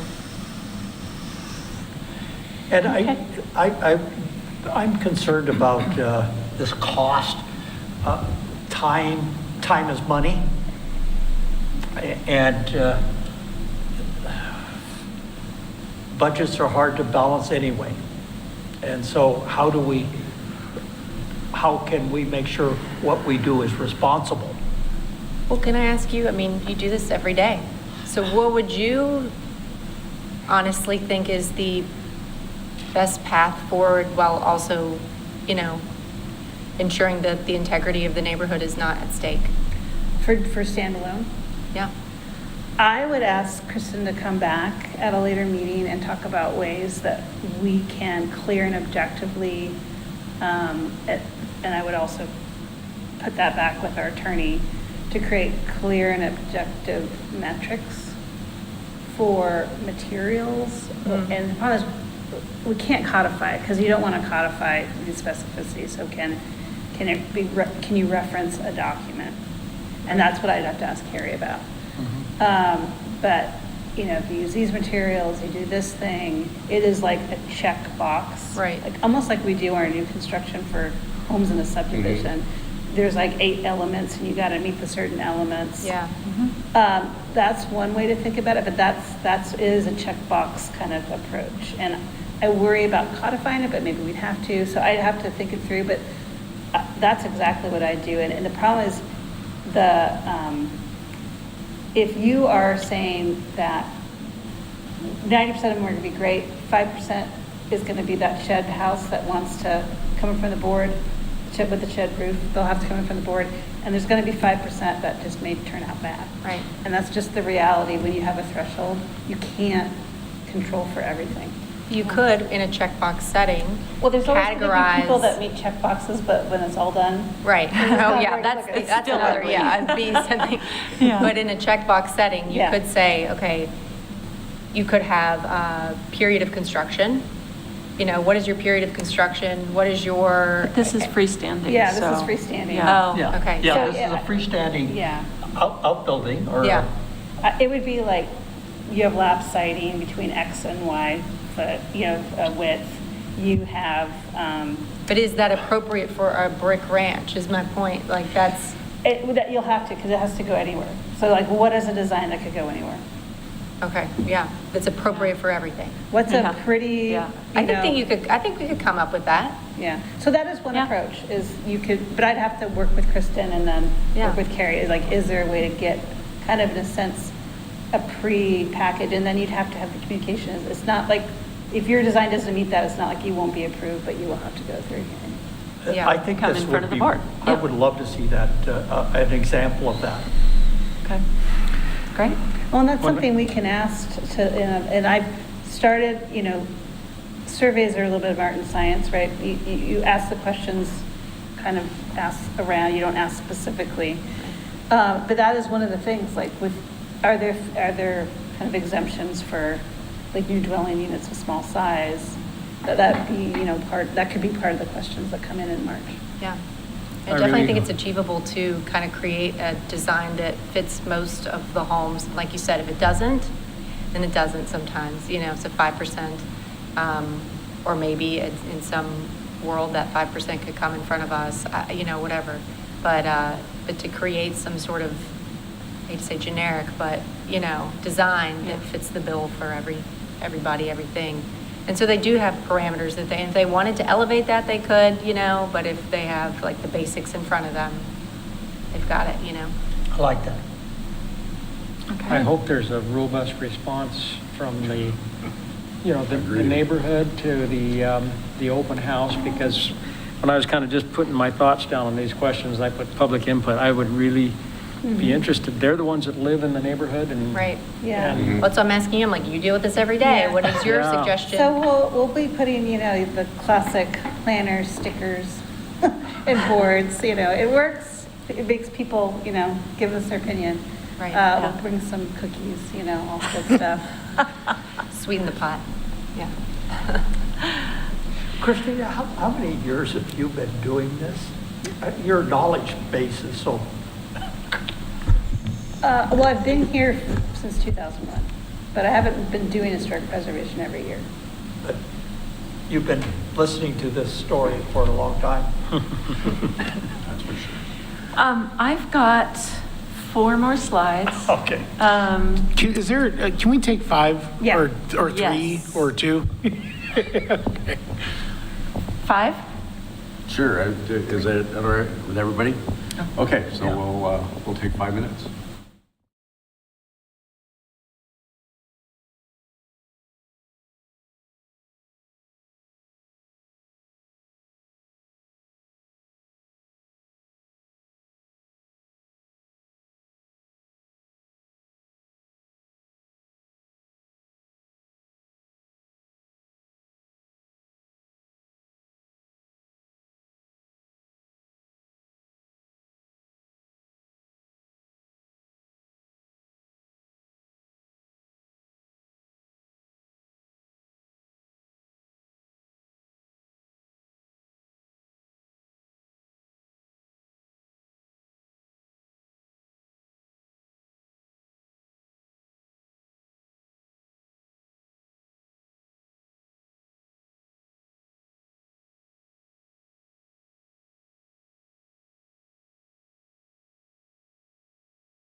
One second.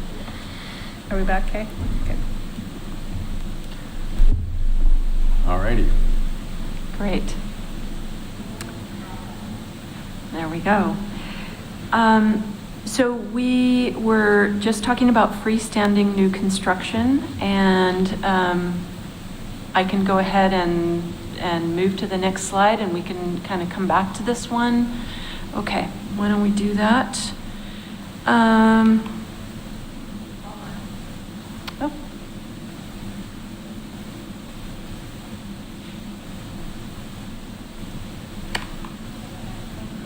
Yes, great.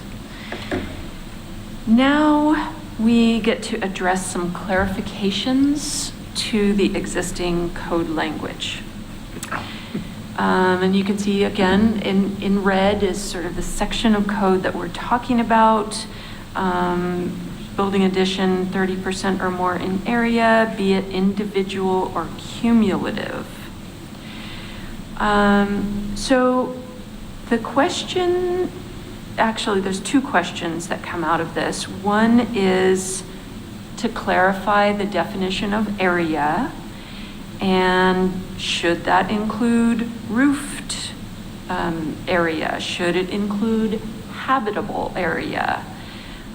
Because it is not clear right now if decks above 3 foot in height, where they would need a permit, should be included.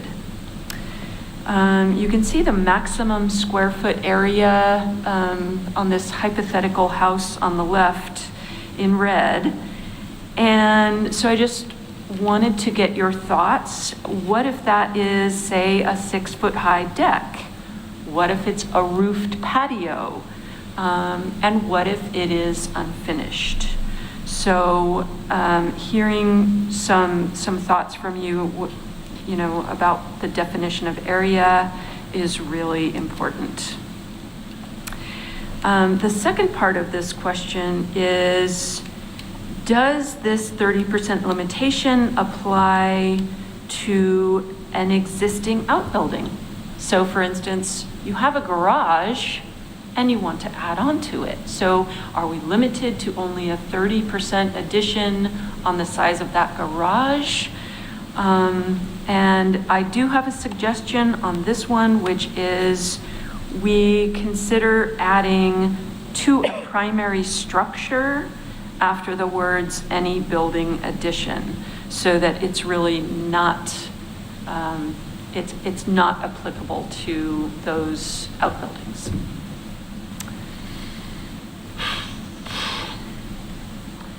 Please let me know your thoughts for either of those questions, or both.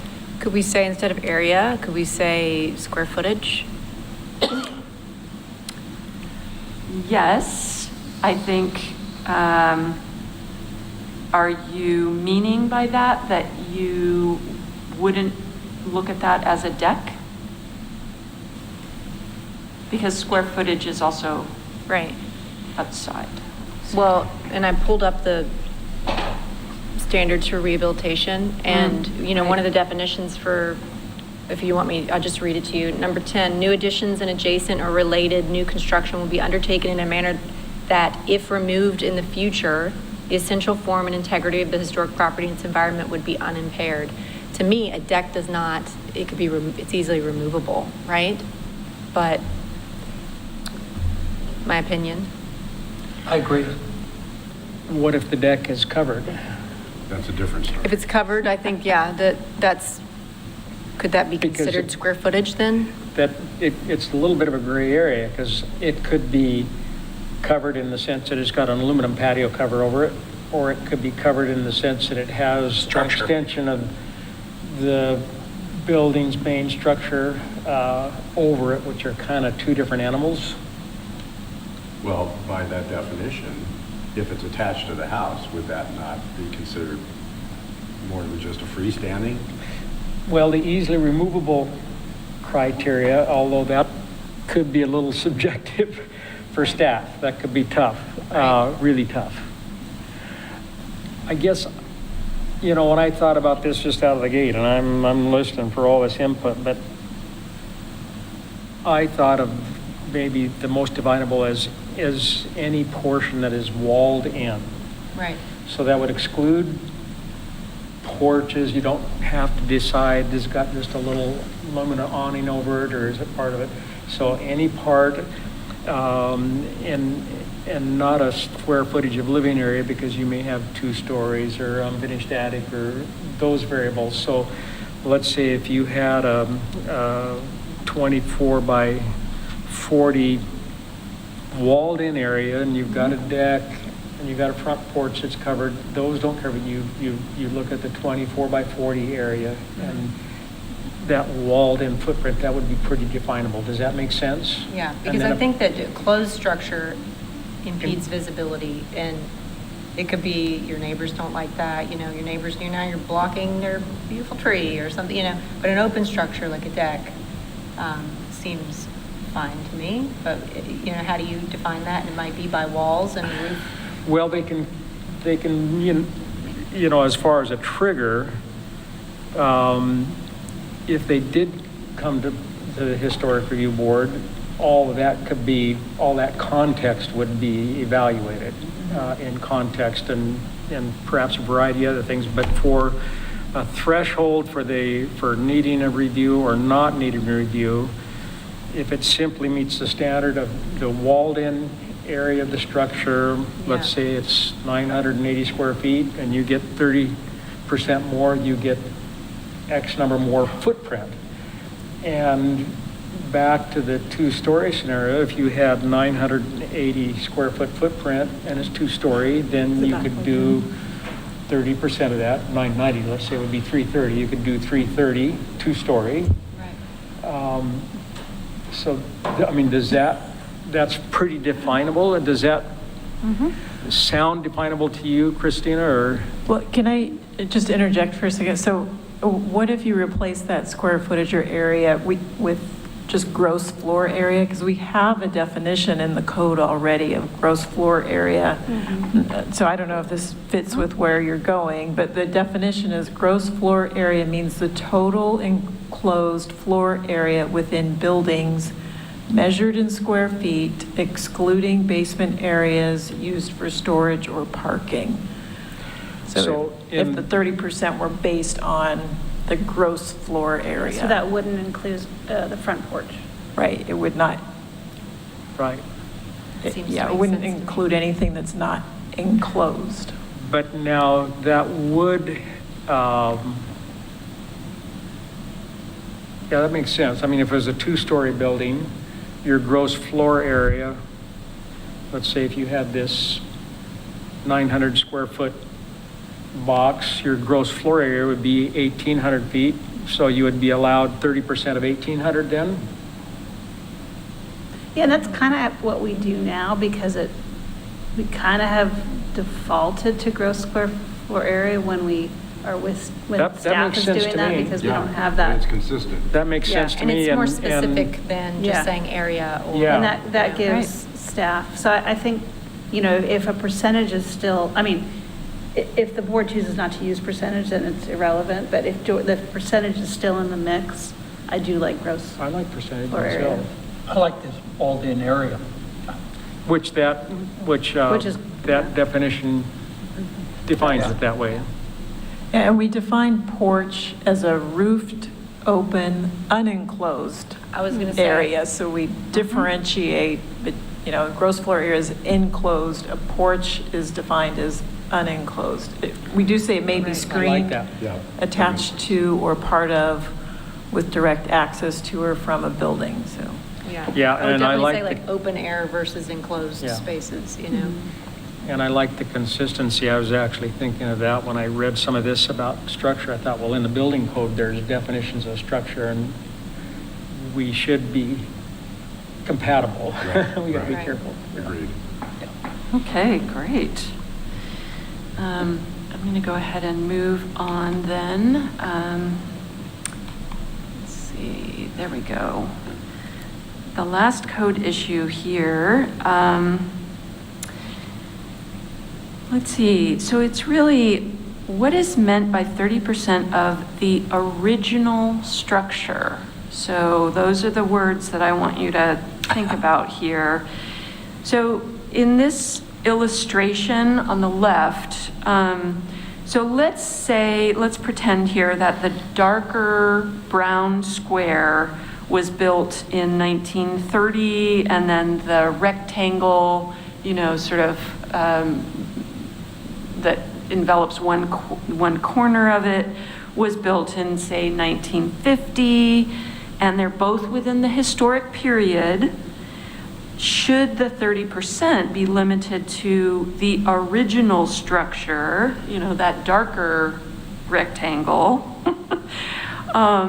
And I'm showing just the difference between those two. So the 30% of the original structure area is shown in purple. So that's the smaller square. But if you are allowed to use the whole, the whole square footage of this building, it would be the red square for an addition using this 30% number. So, the information is extremely difficult to find if the structure was built a long time ago.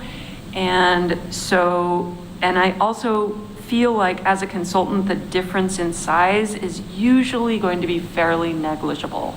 I mean, just looking at the difference between those two squares, I hope you agree, although certainly the larger your original structure gets, the more of a differentiation you could have between sort of a later addition. But in general, I just feel like it would be far easier for staff to use a word like existing rather than original. So that's the last recommendation on that. I've seen a lot of porches on older houses where all of a sudden half the porch is closed in, and it's all over Oregon City. And so they're not part of the existing or original structure. But now it's part, and it's made, when it happened, who knows? Because 90% of it was never done by permit. Well, it would have been the original, it was just added, it wasn't added on, it was just enclosed. Enclosed. So that really is still part of the original Yeah. square footage. I think the goal with that was maybe to stop serial Yeah. mini additions. The person that builds, a little bit every year. So I don't know, sometimes there's tricks to put a halt on little mini additions every year. And we could certainly clarify, within the last 5 years or something like that to eliminate somebody doing sort of multiple levels of additions. We've seen a couple of those where they keep adding on and adding on Well, and adding on. we just Yes. saw one that was, the one that I recused was that, I mean, it was, the accessory structures are likely 2 times the size of the initial structure. Right. Yeah. And it just kept going. However, most of those structures could have been there for 40 years. Right. That's exactly what I was thinking. Adding 30% more to what's already there. Yeah, We'd have to define that. and does existing, is that maybe even more restrictive in some ways? Because if somebody wants to get rid of that 50s, not to beat a dead horse, but this is where a context and, a updated survey, which we know that that's not possible, would be helpful, because then it would define that period of significance, and you could say, like, anything outside of this period, basically you're allowed to alter, but anything, within this period would be defined as the period, the significant material, in AKA original material, so, but Okay. would existing be more restrictive to somebody than not? Because I'm looking at your picture here, your rendering, and it's, what if they just wanted to knock off the red and do a whole new, nicer, more appropriate historically addition, porch, whatever this is going to be. But now they're being held to that 50 standard, which maybe wasn't permitted correctly, not done well, is deteriorating. It just doesn't make sense to me that if it's not a contributing feature to the original structure, I'm trying not to use original, but original structure, then it doesn't make sense to me that they be held to that standard. But It seems less restrictive to me, because essentially this is just a metric of size. So, in other words, we're saying, okay, was the original structure 900 feet and now it's 1,200 feet, so do we take this percentage off the original? So it seems generally less restrictive. They can do a bigger addition. yeah. And I guess I would myself lean that direction. For one thing, part of it is, you might say, this visual impact. And if you've seen this structure that's been this way since, let's say, 1972, that was a 1950s house, you see it in that form. So a 30% enlargement of that, I'm thinking of massing. Your mind does not think, well, what was there originally? You're just kind of thinking So of you it. bring up a good point, I think, because it was designated in 1980, you said? The Conservation District? Right. Yes, it was 1980. originally. So I think anything, before that gets grandfathered in, Yeah. and anything after that maybe is subject to interpretation. And that then, anything before the 1980 would potentially mean existing or original, or whatever word we decide to, impose on it. And then anything after that is not. What does that do to you, So- Christina? I'll have to think about that one. Yeah, so maybe we parse the language for what that means. I can think about that Yeah. somewhere as well. Okay, I appreciate those comments. I think the next slide is really just a recap of so this is a recap of just questions 3 to 6. And I feel like, at this point in the night, I'm not sure we definitely need to wrap this up, but I would love to get any other comments, and then I just have one more slide, which is, next steps. So, Okay.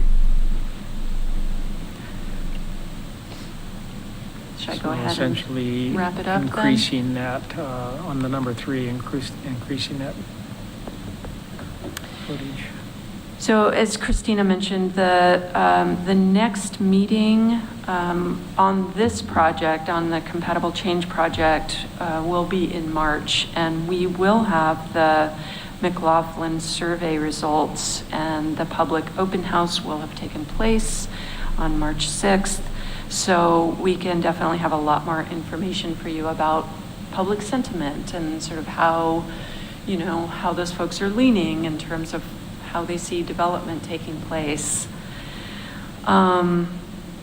And hopefully I can have, a little bit more specificity. I certainly won't have any code language or anything at that meeting for you, but just on some of these topics anyway, I can start to show you a little bit more about, delving into what your direction means, and looking at what that could mean for McLaughlin.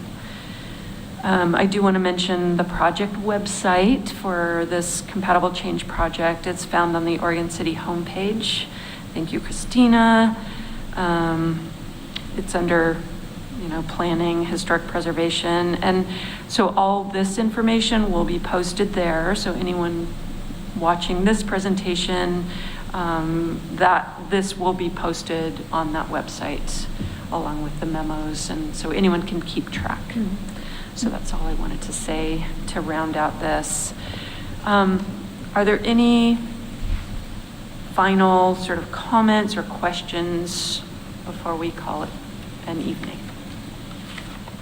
I think it was a lot of information, Yeah. we appreciate it. I know we all do. It's hard to absorb this much Yes. and try and make it concise.